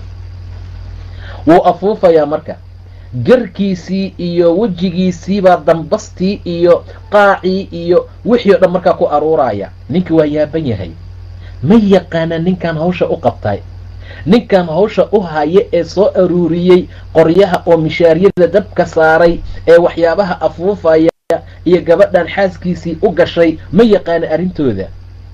mar allaala markii hooyadii ilaahay kala keenay, 4 indho isjecel bay soomaalidu dhahaane, uu ilaahay istusiiyey, ayay umu kaltuum soo qaylisay marka. waa markuu canugii soo dhahay, yay tiri, yaa amiira almu'miniin bashir saaxibaka bigulaam. amiiru lmu'miniinow, saaxiibkaaga oo foosha loo ahaa u bishaaray, wiil baa loo dhalay. rajulkii markuu maqlay amiiru lmu'miniin wuxuu guda galay inuu inaa lilaahi yeysto. haybad iyo dahshiyaa qabatay, asagoo dhan wuu jareeyey. waxa dabkuu afuufaya waa amiiru lmu'miniin, waxa mataqaanaa gabadhii kalkaalinaya waa xaaskiisa, waxa garkiisa qaaca iyo holaca iyo dambastii ka buuxsamaysa waa mu'miniinta amiirkooda. cumar baa dejiyey oo yidhi, war aamus, saas ma ahee. rawcigii baa laga dejiyey, tacaamkii baa la qaaday oo zawjadiisii baa loo geeyey say u quudatay u cunto. intaa kadib wuu soo istaagay oo wuxuu meesha u dhigay tacaamkii iyo raashinkii ninkii hortiisa, asagoo dhahaya, wayxaka, horcun, waad dhafartay caawe. ilee naag fool ah, ninkeedana waa fool. intaa wixii ka dambaysa cumar xaaladaasu markaa sameeyey. waxyaabo fara badan oo wax uu ku qabsadana wuu siiyey. marka saasuu cumar ahaa radia allahu tacaala canhu. waxyaabaha cajaa'ibta badan ee cumar uu sameeyey radia allahu canhu wax la soo koobi karaay markaa ma aha. maalin maalmaha ka mid ama habeenada ka mid ah saasuu u dawaafahaya. haddana asagoo saa u wareegahaya ayaa wuxuu maqlay ilmo yar oohintooda. cunug baa wuxuu lahaa, hooyo, wuxuu ma bislaanayaan miya? waxaan dabka saaran miyaysan bislaanaynin? kii labaad wuxuu lahaa, hooyo, juuc, baahayaa i hayso. ka saddexaadna wuu sii hurdi rabo, waa gam'i rabay. hooyada digsi baa dabka u saaranoo way babbinaysaa. cumar baa u galay markuu ciyaalkii oohintoodii maqlay. mar allaala markuu u galay uu u tegay baa wuxuu yidhi, maxaa haysaa? waa maxay arrintaada? waxay tiri, ciyaalkan baa iga baahan. digsiga maxaa ku jira? biyaa ku jiro, waan ku maaweelinayaa inay hurdaan baan rabaa ay seexdaan. yaad ka sheeganaysaa buu yidhi yaa amatallaah, addoontii alley yaad ka sheeganaysaa dhibkan ku haaya? markaasay tiri nacamtii cumar baan ka sheeganayaa, asagaa hogaamintii islaamka maanta haaya, asagaa ilaahay wax noogu dhiibay, asagaa mas-uul naga ah, haafil buu naga noqday, waana na iloobay cumar. saa tiri gabadhii taqaanaa meesha markaad joogtay. cumar indhihiisii biyo waa is-celin waayeen walaalayaal, indhihiisii biyaa ka soo daatay cumar radia allaahu canhu. waxaa la socda waardiyihiisii, intay isi soo raaceen buu baytulmaalka ku soo laabtay, daqiiq iyo subag iyo wixii loo baahnaa ee boorash iyo caano ah ayuu u soo qaaday. uu yidhi jawaan iigu xira. jawaankii markii loogu xiro meesha loo dhigay, cumar wuxuu guda galay, uu damcay inuu soo qaato oo dhabarka saarto. ninkii baa dhahay laa, ani ii saari, anaa qaadayee keen. maya buu dhahay qaadi maysid, bal ana xmilni, ani ii saari buu yidhi, adimaa ii xambaarayo ii qaadaya dembigayga maalinta qiyaamaha. allahu akbar, adimaa dembigayga ii qaadaya maalinta qiyaamaha. cumar dhabarkiisuu ku soo qaaday, inantiibuu u keenay. markaasaa loo kari in la bilaabay in boorashkii mishaaryadii loo kariyo wiilashii yaryaraa. mar allaala markii ay kari rabtay, bislaashihii ay dhowdahay, inta caano loogu daree la siiyo keliya ay dhiman tahay, yaa ninkii wuxuu yidhi cumarow naga keen aan tagnee. wallaahi inaanan ka tegin buu yidhi cumar, ayagoo ooynayaan u imid ilaa aan arka ayagoo qoslaaya. radia allahu tacaala canhu, imaamun caadil. wallaahi inaanan baxaynin, oohintoodaa isoo gelisay, oohintoodan guriga ku soo galay, oohintooda markaan maqlaan u soo galay ilaa aan arko ayaga oo qoslaaya, ka tegi maayo buu dhahay radia allahu tacaala canhu. markay ciyaalkii cabeen, ay cuneen oo ay dhargeen oo ay ciyaar bilaabeen, ayay tiri war yaa tahay kaaga wanaagsanow, aan cumar kugu bedelanay. kaaga wanaagsanow yaa tahay, berito intaan bannaanka baxnaan leenahay, cumar ma doonaynee ninkaan hana loogugu bedelo, meel hebel iigu imow buu yidhi. markay jalbaabkeedii soo qaadatay subaxii ay meeshii tagtay, cumar baa meesha fadhiya, asaguu ahaa radia allahu tacaala canhu. walaalayaal, cadaaladda cumar waxay gaartay meel aad yaad u sarraysa. cumar caadil buu ahaa, wuxuu ahaa nin ku cadaalad falay, cadaaladna ku sameeyey raciyadii ilaahay u dhiibay subxaana wa tacaala. ilaahay subxaana wa tacaala mas-uuliyaddii uu saaraa sidii loogu talagalay uga soo baxay. waan soo tilmaanay cumar waa ooyey.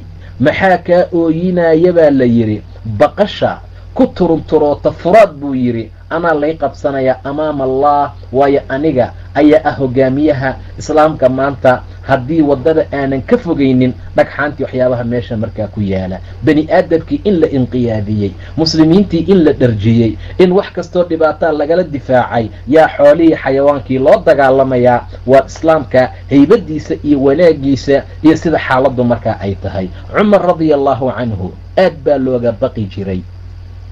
maalin maalmaha ka mid ah ayaa nin madax oo madaxda kaafiriinta ka mid ah wuxuu damcay bal inuu soo arka cumar, ninkaasa looga baqayo oo islaamka madaxda u ah, oo adduunkao dhan dadkao dhan ay ka wada cabsanayaan.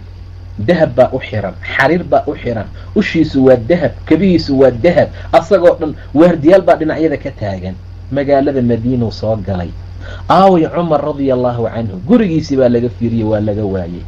masaajidkaa laga fiiriyo waa laga waayey. meelahaasaa lagu soo wareego waa laga waayey cumar radia allahu canhu. dad baa loo diray, markaasaa la yidhi geedkaas hoostiisuu jiifaa amiirka mu'miniinta. wuu soo dhaqaaqay, wuu soo dul istaagay. cumar waa jiifaa, qamiis buu wataa, dhulka ayuu jiifaa, korkiisii ciid baa gaartay. boqorkii aad buu ula yaabay, boqorkii aad buu ula yaabay. markaasuu yidhi xakamta, waad xukuntay, facadalt, waad ku cadaalad fashay xukunkaagii, wa aminta, waad aamin noqotay, wanimta, waadna hurday. waxa hurdadan kaa keenay oo geed hoostiisa aad la hurdaysa amiirka mu'miniintow, waa xukunkii inta laguu dhiibay aad ku cadaalad fashay, intaa ka bacdi aad aamin noqotay. qof waardiyeynayay ma jira radia allahu canhu, qof waardiyeynayay ma jira radia allahu canhu. markaasaad cadaalad fashay, waad aamin noqotay kadib baad seexatood huruday buu yidhi. saasaa loo ilaalinayaa. way jaraynayaan madaxda maanta joogta. halkaasaa la taagan yahay amiiru lmu'miniin cumar. wamaa adraakum ma cumar walaalayaal. maalin maalmaha ka mid ah gurigiisuu joogay. gurigiisa asagoo jooga qamiiskiisana ku dhaqanaya baaf. gabadhii uu qabayna meeshaas ayay la seexaysaa, way qaylinaa. marna way kusoo tuuraysaa kashii toonta, mar waxay kusoo tuuraysaa mooyihii yaraa, wuu iska qabtaa xaggu isaga tuuraa. saasuu dharkiisii u dhaqanayaa radia allahu tacaala canhu. nin baa xalay naagtiisii kasoo xanaajisay, ciil qaboo faruuraha qaniinaya, u dhaarsan maanta inuu amiirka mu'miniinta u yimaado kaga ashtakooda naagtiisa dhibka ay ku hayso. cumar ayuu usoo aaday. meel dheer buu ka arkay asagoo qamiiskiisii dhaqanaya, gabadhuna ay qaylinayso, saanaa tahay iyo kanaa tahay iyo intaa tahay. intaa uu iska qoslaya radia allahu tacaala canhu. markuu saa indhaha u saar ninkii waa iska gadoomay. dacwo maba fulaninba, wax maba sheeganinba. isla markii wuu gadoomay, wuuna raabtay. kaa igu wac buu dhahay cumar radia allahu canhu. war maxaad u baahnayd? maya buu dhahay, khalaas waa qancay. sheega walaalo. maya waan qancay, maya waan qancadaasuu ku jiraa. markaasuu yidhi iska sheeg waxaa u baahnayd. amiirkii mu'miniinta saasaa dhacday buu yidhi. islaantii baa xalay qayle la seexan waayey, waan ka hurdi waayey, qajajac iyo qayle igu haysay. adaan rabay inaan kuusoo dacwoodo, xaalkaagaan arkay, keegaaba iqarso ah buu yidhi.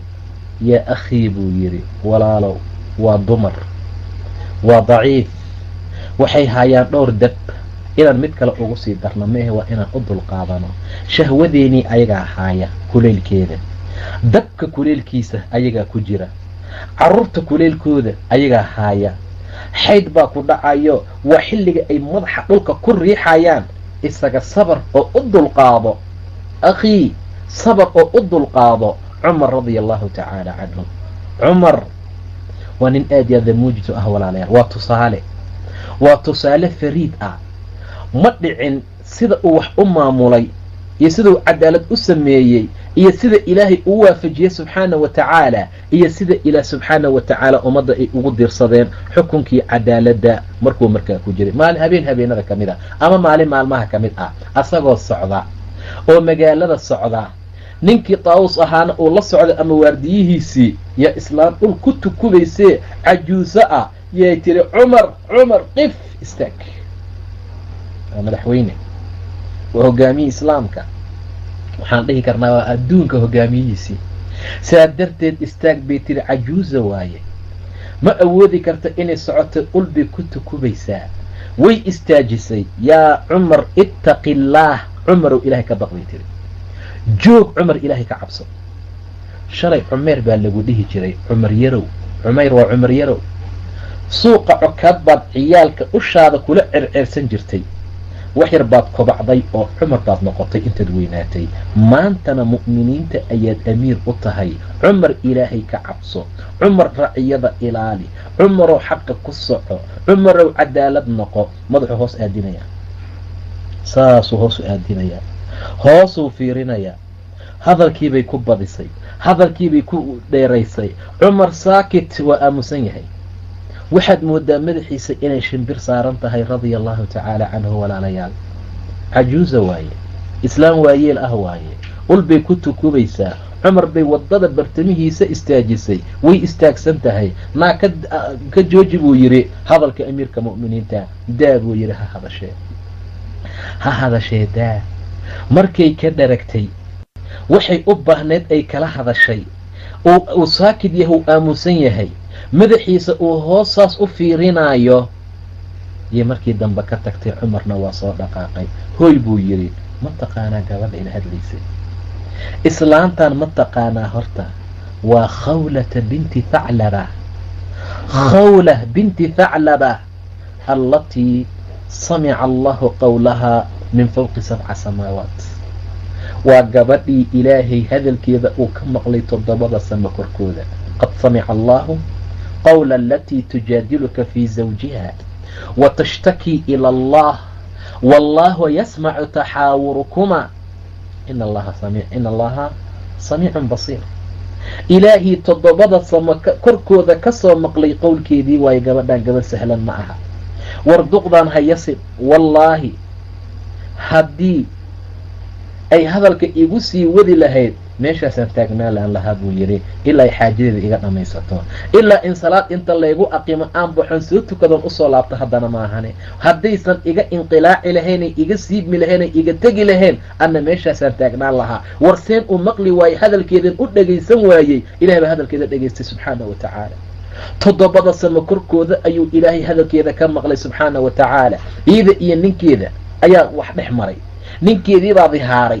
hooyaday oo kalaad igala mid tahay buu yidhi. alla maxaa dhacay? rasuulkay usoo carartay sala allahu calayhi wasalam. rasuulkii ilaahayow saasay dhacday oo odaygii saasuu ileeyahay, anigii waa dabcay, ciyaalkiisii baa xambaaray, wax kastaan qabtay, maanta saasuu ileeyahay. arki maayo ilaa sida uu ku yidhi inaad ka tahay maahane, oad xaaraan ka tahay, hooyadiis oo kale aad kala mid tahay. yaa rasuula allah, ilaahay iigu sheeg, war ilaahay iigu sheeg. caaisha waxay tiri ilaahii samcigiisii waasica ahaa yaa nasahnaaday. guriga ayaan qayb ka joogay markay khawla nebiga la hadlaysay, hadaladooda gobol ka mida waan maqlaayey, gobolna waa iga cilayo ma maqlaynin. ilaahayna wuxuu ka soo maqlay min fawqi 7 samaawaat subxaanahu wa tacaala. isla markii durba alla usoo jawaabay, qad samica allahu, ilaahay inuu maqlaa xaqiiqo ah, qawla allatii, islaantii qowlkeeda, tujaadiluka fii zawjiha, ninkeeda kaala doodaysay, watashtaki ila allah, ilaahay u ashtakoonaysay oo dacwada u dhiiganaysay. wallaahu yasmacu taxaawurukumaa, dood isku celcelintiina mid maqlay buu ilaahay ahaa subxaana wa tacaala. kolkaabaa xal loo soo dejiyey. inantu ma sahlana, inantu waa inan noocaas ah, inantu waa inan xaaladeedu ay sidaa tahay, inantu waa inan ilaahay ka soo maqlay qowlkeeda 7 samo korkooda. bacdamay xaaladu sidaa tahay, cumar radia allahu tacaala canhu mararka gobol ka mid ah ma ahayn mid cinaad ahoo madax adag, muusan ahaynin madax adag oo madax adeegiisu adag yahay.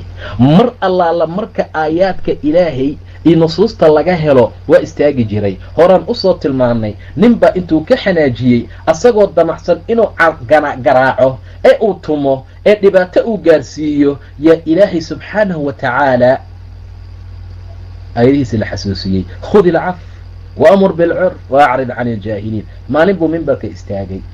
markuu mimbarka ka istaagay ayaa wuxuu yidhi baa la yidhi, naagaha meherka faraha badan sheeganaya ha joojiyaano.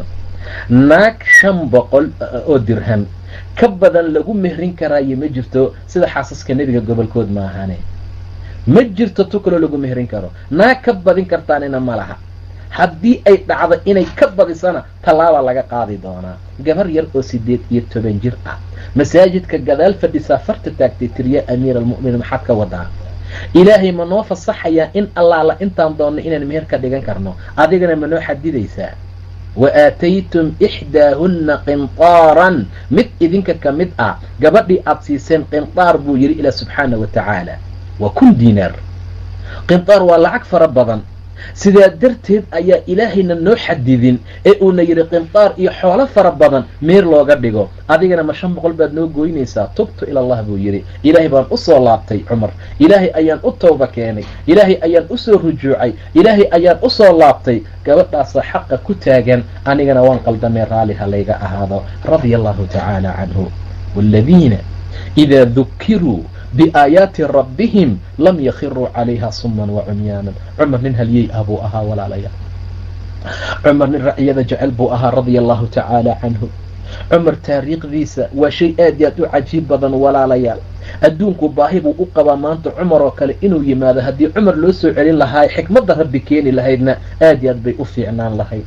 abaar baa dhacday, dadkiibaa waxay cunaan waayeen, caamur ramaad baa lagu magacaabay, mashaakil fara badan baa yimid. raciyadiisii iyo dadkiisii abaar ba-an oo abaartii dabadheer oo kale ah intay asiibtaa timir la qaybinayaa walaalayaal, timir baa la qaybinaa. mimbarka ayuu ku istaagay cumar, ummaduu khudba u akrinayey, ummadda ayuu u khudbaynahayey. calooshiisa baahi way qaylisay, jiiq ayaa ka yeertay calooshiisa. waayo qofku markuu aad u soomo ama soonku maalintaa uu ka bato ama raashin uu cuninoo baahi qabato, calooshiisa way qaylisaa, dhawaaq baa ka soo baxa. mar allaala markay dhabaaqday calooshii baahi daraaddeed, dadkiina uu u khudbaynayo, cumar wuxuu yidhi, calooley jucjuclay ama ha jucjuclaynin, wallaahi inaan xabad timir ah kugu ridaynin ilaa ay muslimiintu dhargaan. ilaa ay muslimiintu dharagto wallahi inaan xabad timira kugu soo ridaynin ama juucdheh ama jaacdheh ama qayli ama ha qaylinin radia allahu tacaala canhu. kow marka madaxna laka dhigo waxaan isku daynaa inaan wax isku dubno, waxaan isku daynaa marka labaad in guryo la dhisto, waxaa la isku dayaa marka saddexaad bangida adduunkii wax lagu shubto, waxa la isku dayaa xaalad noocaas oo kale. xabad timir ah ayuu calooshiisa u diiday cumar ilaa ay muslimiintu dharagto. jucjuclay buu yidhi ama ha jucjuclaynin, wallaahi aan xabad timira kuugu ridaynin jaray muslimiintu dharagto radia allahu tacaala canhu. cumar wamaa adraakum maa cumar. cumar nin noocaasuu ahaa, nin kaftamaya ma uusan ahayn, nin aad iyo aad u qiimo badan buu ahaa. 40 karbaash baa lagu dhuftaa, rasuulkana uu jideeyey qofkii khamri cabaa. khamri cabkiibaa batay. cumar iga warrama buu yidhi, haddii dadka khamrada cabaa bacdama ay bateen aan ka dhigno 80 karbaashood lagu dhufto, 80 karbaashood haddii lagu dhufto. rasuulka sala allahu calayhi wasalam wuxuu raggu amray inay markay naagaha furayaan dalqad ay tuuraan, laakiin raggii baa intay axmaqiin noqdeen 10 baan kugu furay, 3daadaad qabtaa, kan baan ku dhahay, hooyadii baad igala mid tahay, qaada naa tag bax, naa ka tag gurya, iga bax gurigayga. xaaladda intay keeneen cumar radia allahu canhu arrin ragga loo baahnaa inay ta'ani iyo ka fiirsasho ay la yimaadaan yay ku degdegaan buu yidhi. nin kasta oo saacaddan laga bilaabo naagtiisa 3 dalqa ku fura, 3day uga furan tahay. xaaladaha noocaas oo kale cumar radia allahu tacaala canhu. cumar nin cajiib badan buu ahaa walaalayaal, cumar nin qiimo badan buu ahaa walaalayaal.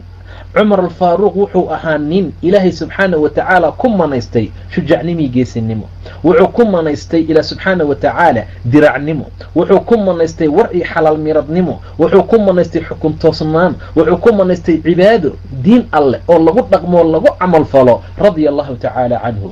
cumar xaaladiisu saasay ahayd. mararka gobol ka mid ah hadduu arko diinta alloo lagu xadgudbaayo muusan dul qaadan jirin. mararka gobol ka mida wuu saamixi jiray dadka, mararka gobol ka mida raciyadiisa waa uu dhexgeli jiray. cumar radiallahu canhu xaaladiisu saasay ahayd. maalin maalmaha ka mid ah masaajidka nebiga ayadoo lagu jiro, masaajidka nebiga ayadoo lagu jiro yaa 2 nin intay geeska masaajidka fadhiisteen yay sheeko bilaabeen. waa iska sheekaystaaneen, codkoodiyaa kor noqday qaylo. nin ka mid ah saxaabada meesha fadhiyey yaa intuu dhagax qaatay cumar, dhagax yar oo qururux ah yuu saa ugu tuuray. wuu usoo jeedin rabaa inuu qayliyuu diidayaa, saana usoo fiiriy buu dhahay waaba cumar radia allahu canhu. cumar waa yabe radia allahu canhu. mar allaala markii cumar uu noqday ayaa waxaa dhacday baa la yidhi inuu yidhi kaalay. wuu u yimid, 2daa nin ii keen buu yidhi. 2 nin baa loo soo kaxeeyey. 2dii nin markii loo keenay oo meeshu ay yimaadeen, cumar radia allahu tacaala canhu wuxuu yidhi min ayna antuma, war xaggee degantihin, xaggee ka timideen, xaggee degan tihiin? daa'if baan degannahay bay dhaheen. wallaahi ahlu beled haddaad ahaan lahaydeen waa idin xanuunjin lahaa buu yidhi. edabdaraa idinka badatay, waan igaraaci lahaa, lawjactukuma, waa idin xanuunjin lahaa, waa idin karbaashi lahaa. ma codadkiinaad masaajidka nebiga kor ugu qaadaysaan sala allahu calayhi wasalam? codkiina maad kor ugu qaadaysaan masaajidkii rasuulka sala allahu calayhi wasalam? war say idinka noqotay?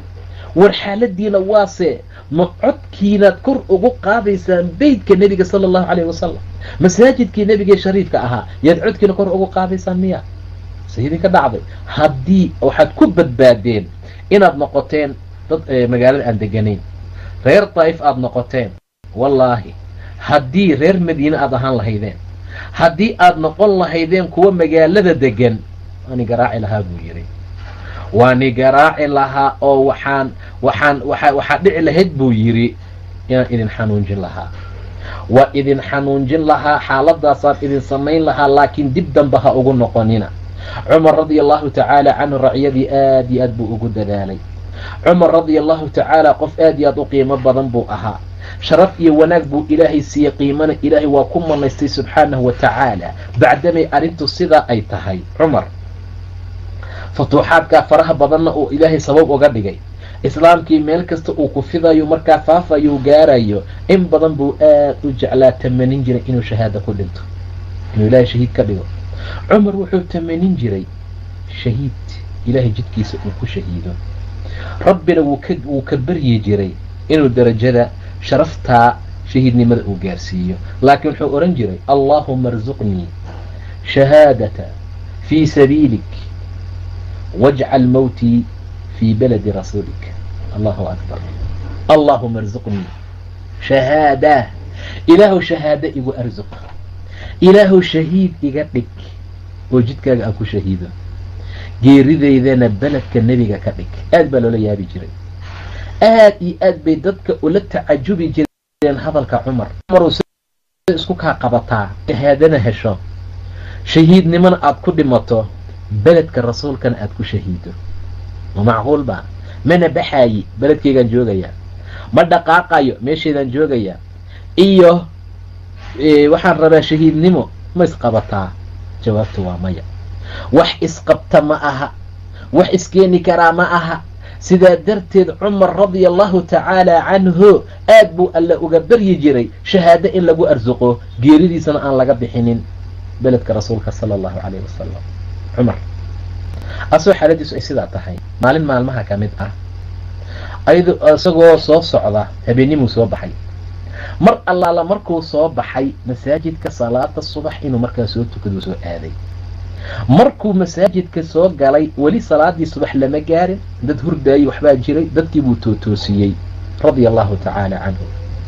abuu lu'lu almajuusi ninka lagu magacaabo ghulaam addoon buu ahaa.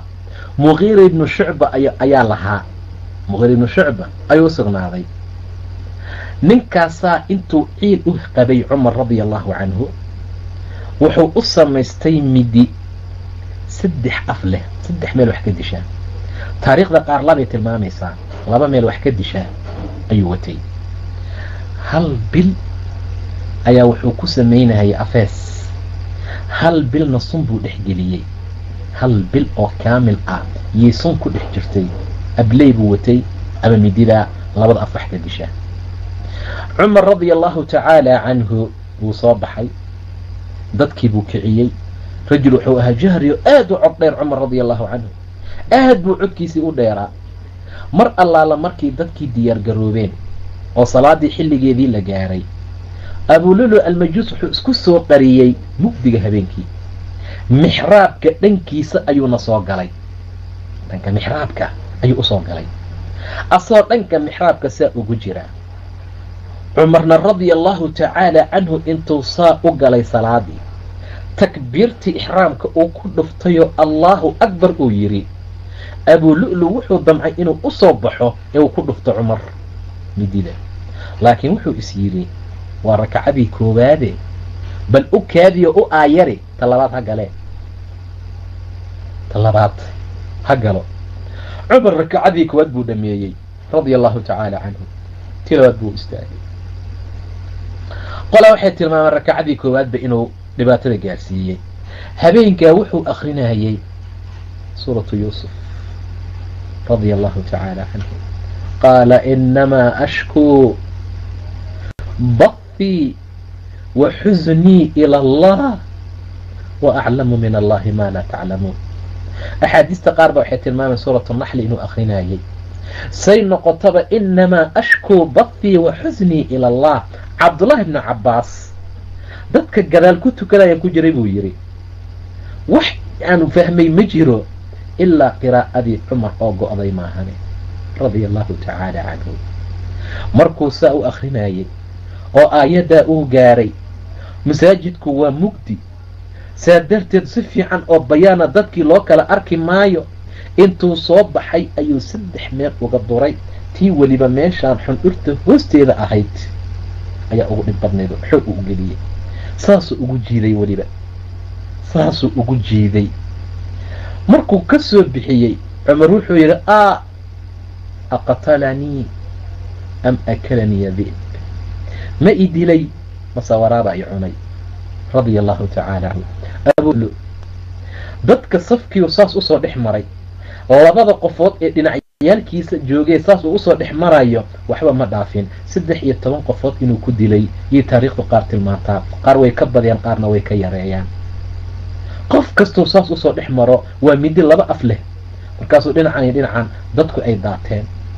mar allaala markuu banaanka usoo baxay ee uu is yiri baxsee mataqaanaa ka fako, yaa nin salaadii ka soo daahay maalintaa, nin salaadii ka soo daahay oo aad iyo aad maalintaa intuu usoo daahay soo geli raba bustana saa ugu daboolan tahay ilaa magaalada madiine aad bay u qabow badnayd yuu arkay ninkaanoo midi dhiig leh wata wuu ku caabiyey wuu ku waabiyey laakiin yarka wuxuu sameeyey bustihii intuu soo qabtay yuu saas ugu daboolay wuu dhacay markuu dhacay abulu'lu uu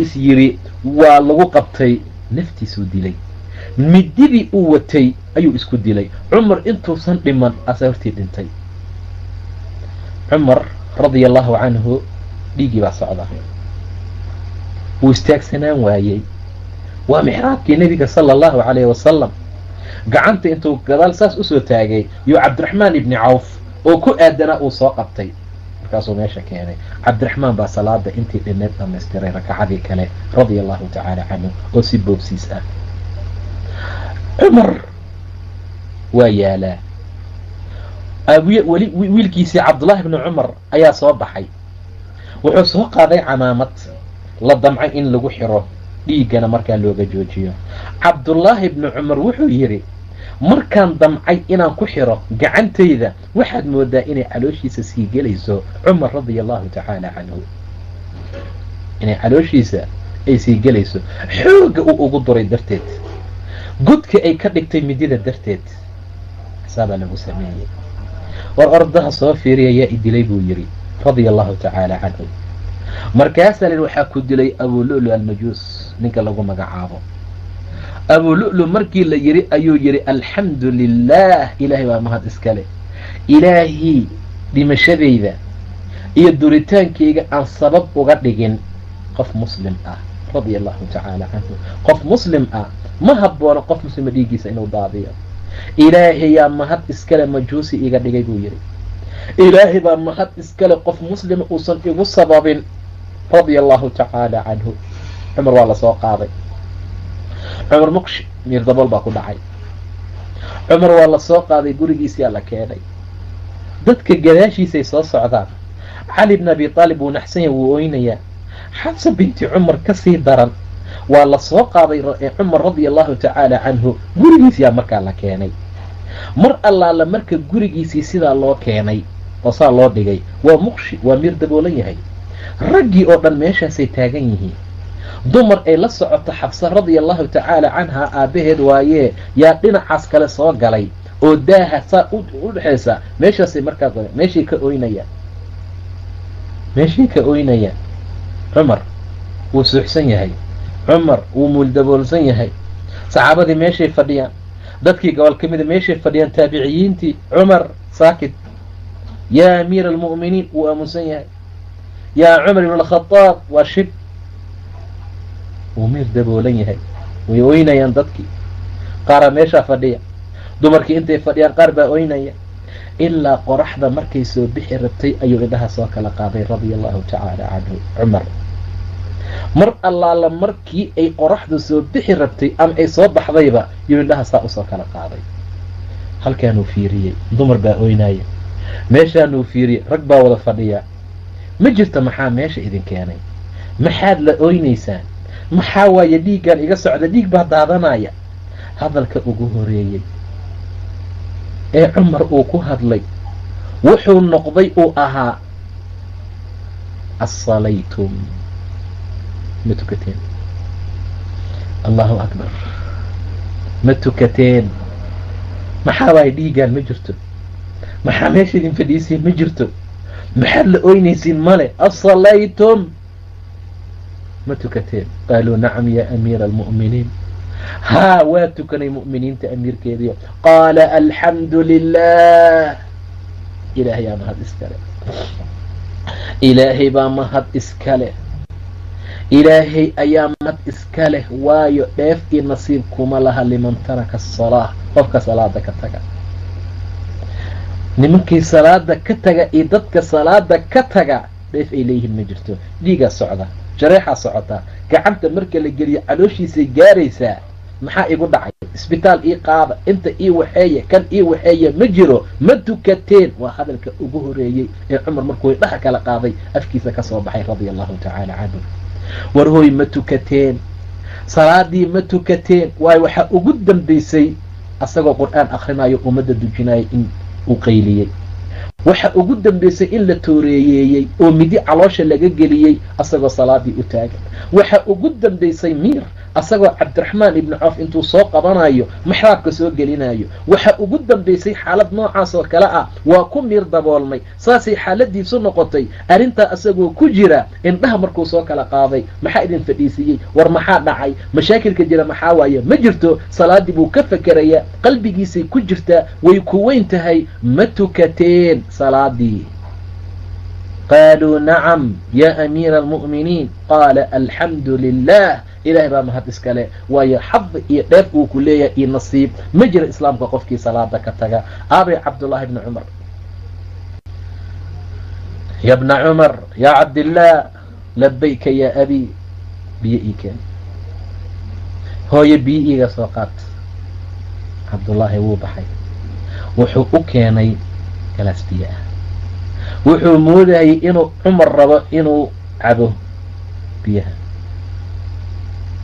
biyaha inuu cabo ayuu u malaynayay.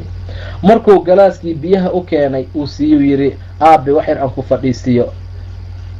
war biyaha aan ii keen ku iri biyahan ma aha. laa umman laka, hooyadaa ku weysay, bax biyo waysqaada ii keen buu yidhi radia allahu tacaala canhu. ma tukanine, allahu akbar, ma tukanina, biyo waysqaad aan ku weyse qaata ii keen. cabdullaahi biyihii buu u keenay. ifadhiisi aabe sidaada ku weys qaado. maya ifadhiisi. waa lasoo fadhiisiyey, wuu weyse qaatay. salaadiibuu fadhiga ka tukaday radia allahu tacaala canhu. waayo salaadii ma tukanin, salaadii buu ka fakeraya. waa sahaydii islaamka, wixii uu qiimaha badnaa, wixii ilaah subxaana wa tacaala khayrkii wanaagga looga gaari lahaa. waa sahayda maalinta u horeysa layska xisaabaya qiyaamaha camalka ugu horeysa. xaaladahaasoo dhan buu markaa og yahay. sidaa darteed inta lasoo fadhiisiyey ayuu markaa tukaday. casiir baa loo keenay cumar radia allahu tacaala canhu. markii casiirkii loo keenay uu cabay, yaa meeshii jaraaxada iyo dhaabaca laga gaarsiiyey kasoo baxeen biyihii. khalaas qofka hadduu meeshaa gaarana waa gabagabo, meeshaasay kasoo baxeen. xaalku markuu meeshaa maraayay walaalayaal, cumarna dhibaatada uu ku taagan yahay, dhibaatadaa la gaarsiiyey, laakiin ilaahay uu u mahdiyey inuusan qof muslima dilin, ayuu yidhi cabdullaahi bni cumar aaway, waa ikanaa orod oo caaisha u tag.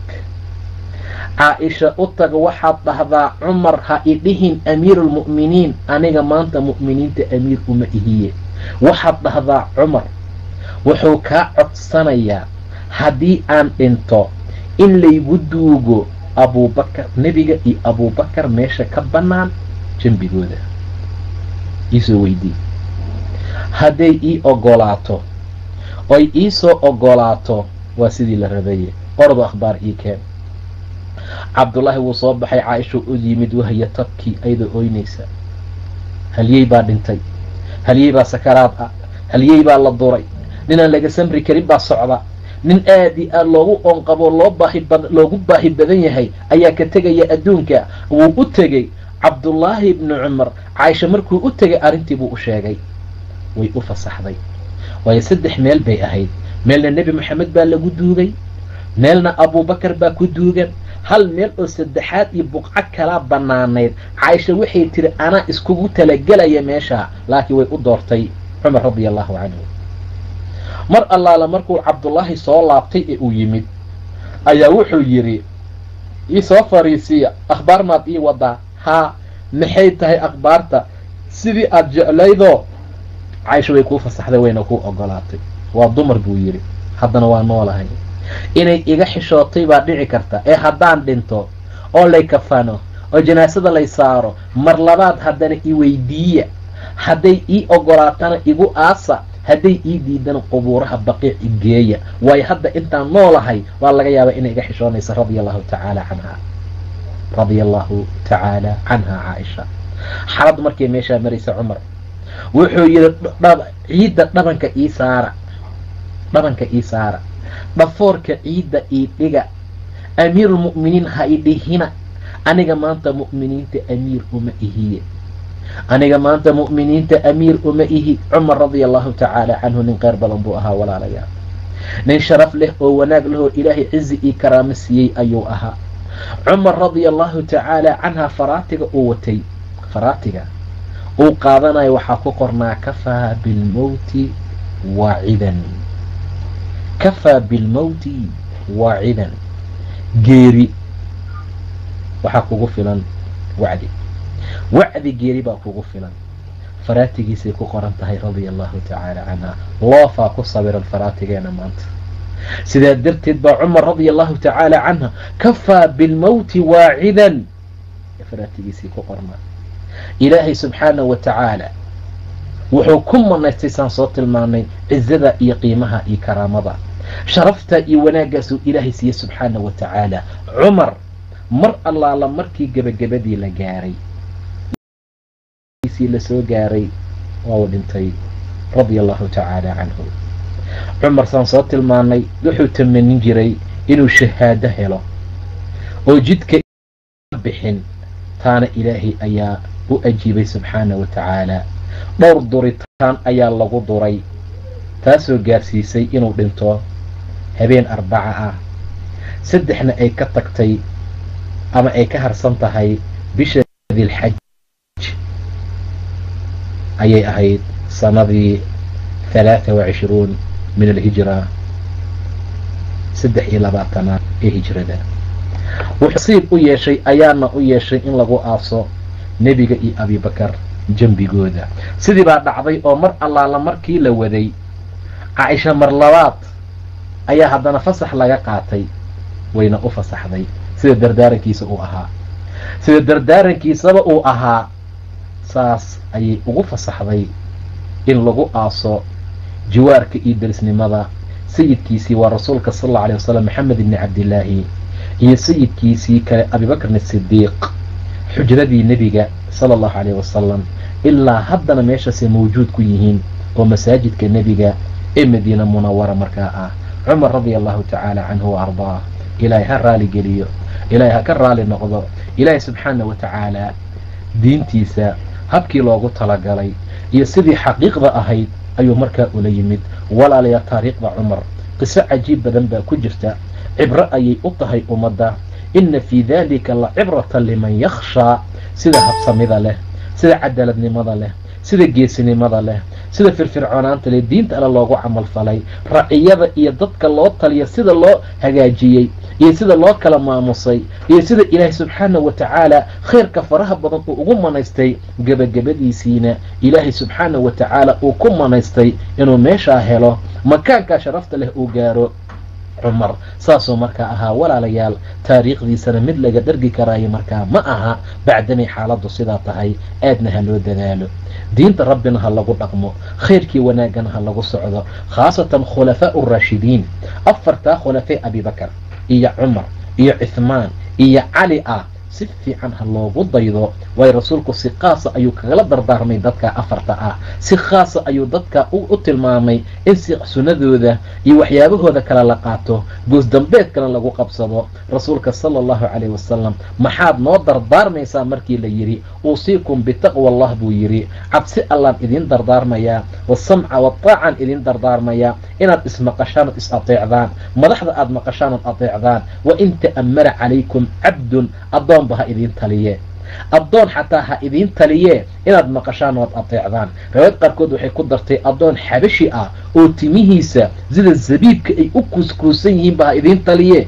inaad maqashaan ood ateecdaan. waxaan idinkala digayaa idinkii umuuraha gadaal laga keeni doono, waayo wax kastoo gadaal laga keenayo waa bidca, bidco kasta waa dalaal iyo baadi. facalaykum bisunnatii وسنة خلفاء الراشدين المهديين waxaad qabsataan ood ku dayataan sunnadayda iyo khulafaa urashidiin sunnadooda kuwaasoo hanuunka badnaa. waxaan idinkaga digayaa macnaa goosdambeedka ku qabsada, waxaan idinkala digayaa idinkii umuuraha cusub, wax kastoo gadaal laga keeni doona waa bidca, bidco kasta waa dalaal iyo baadi. xaalada noocaasa markaa ogaada. abubakar qisadiisana saasay ahayd, cumar radia allahu tacaala canhu asagana qisadiisii saasay ahayd. habkaasuuna ilaahay subxaanahu wa tacaala qaatimadiisii ku gabagabeeyey. haddii rabbi idmo subxaana wa tacaala saxaabiga kale ee noogu xiga ama khulafaa urashidiin kiisii saddexaad waa cuthmaan ibnu cafaan radia allahu tacaala canhu yaanu qisadiisa geli doonaa. allah xaqa waxaanu ka baryanaa inuu xaqana waafajiyo, daacadiisa iyo diintiisa nagu sugo,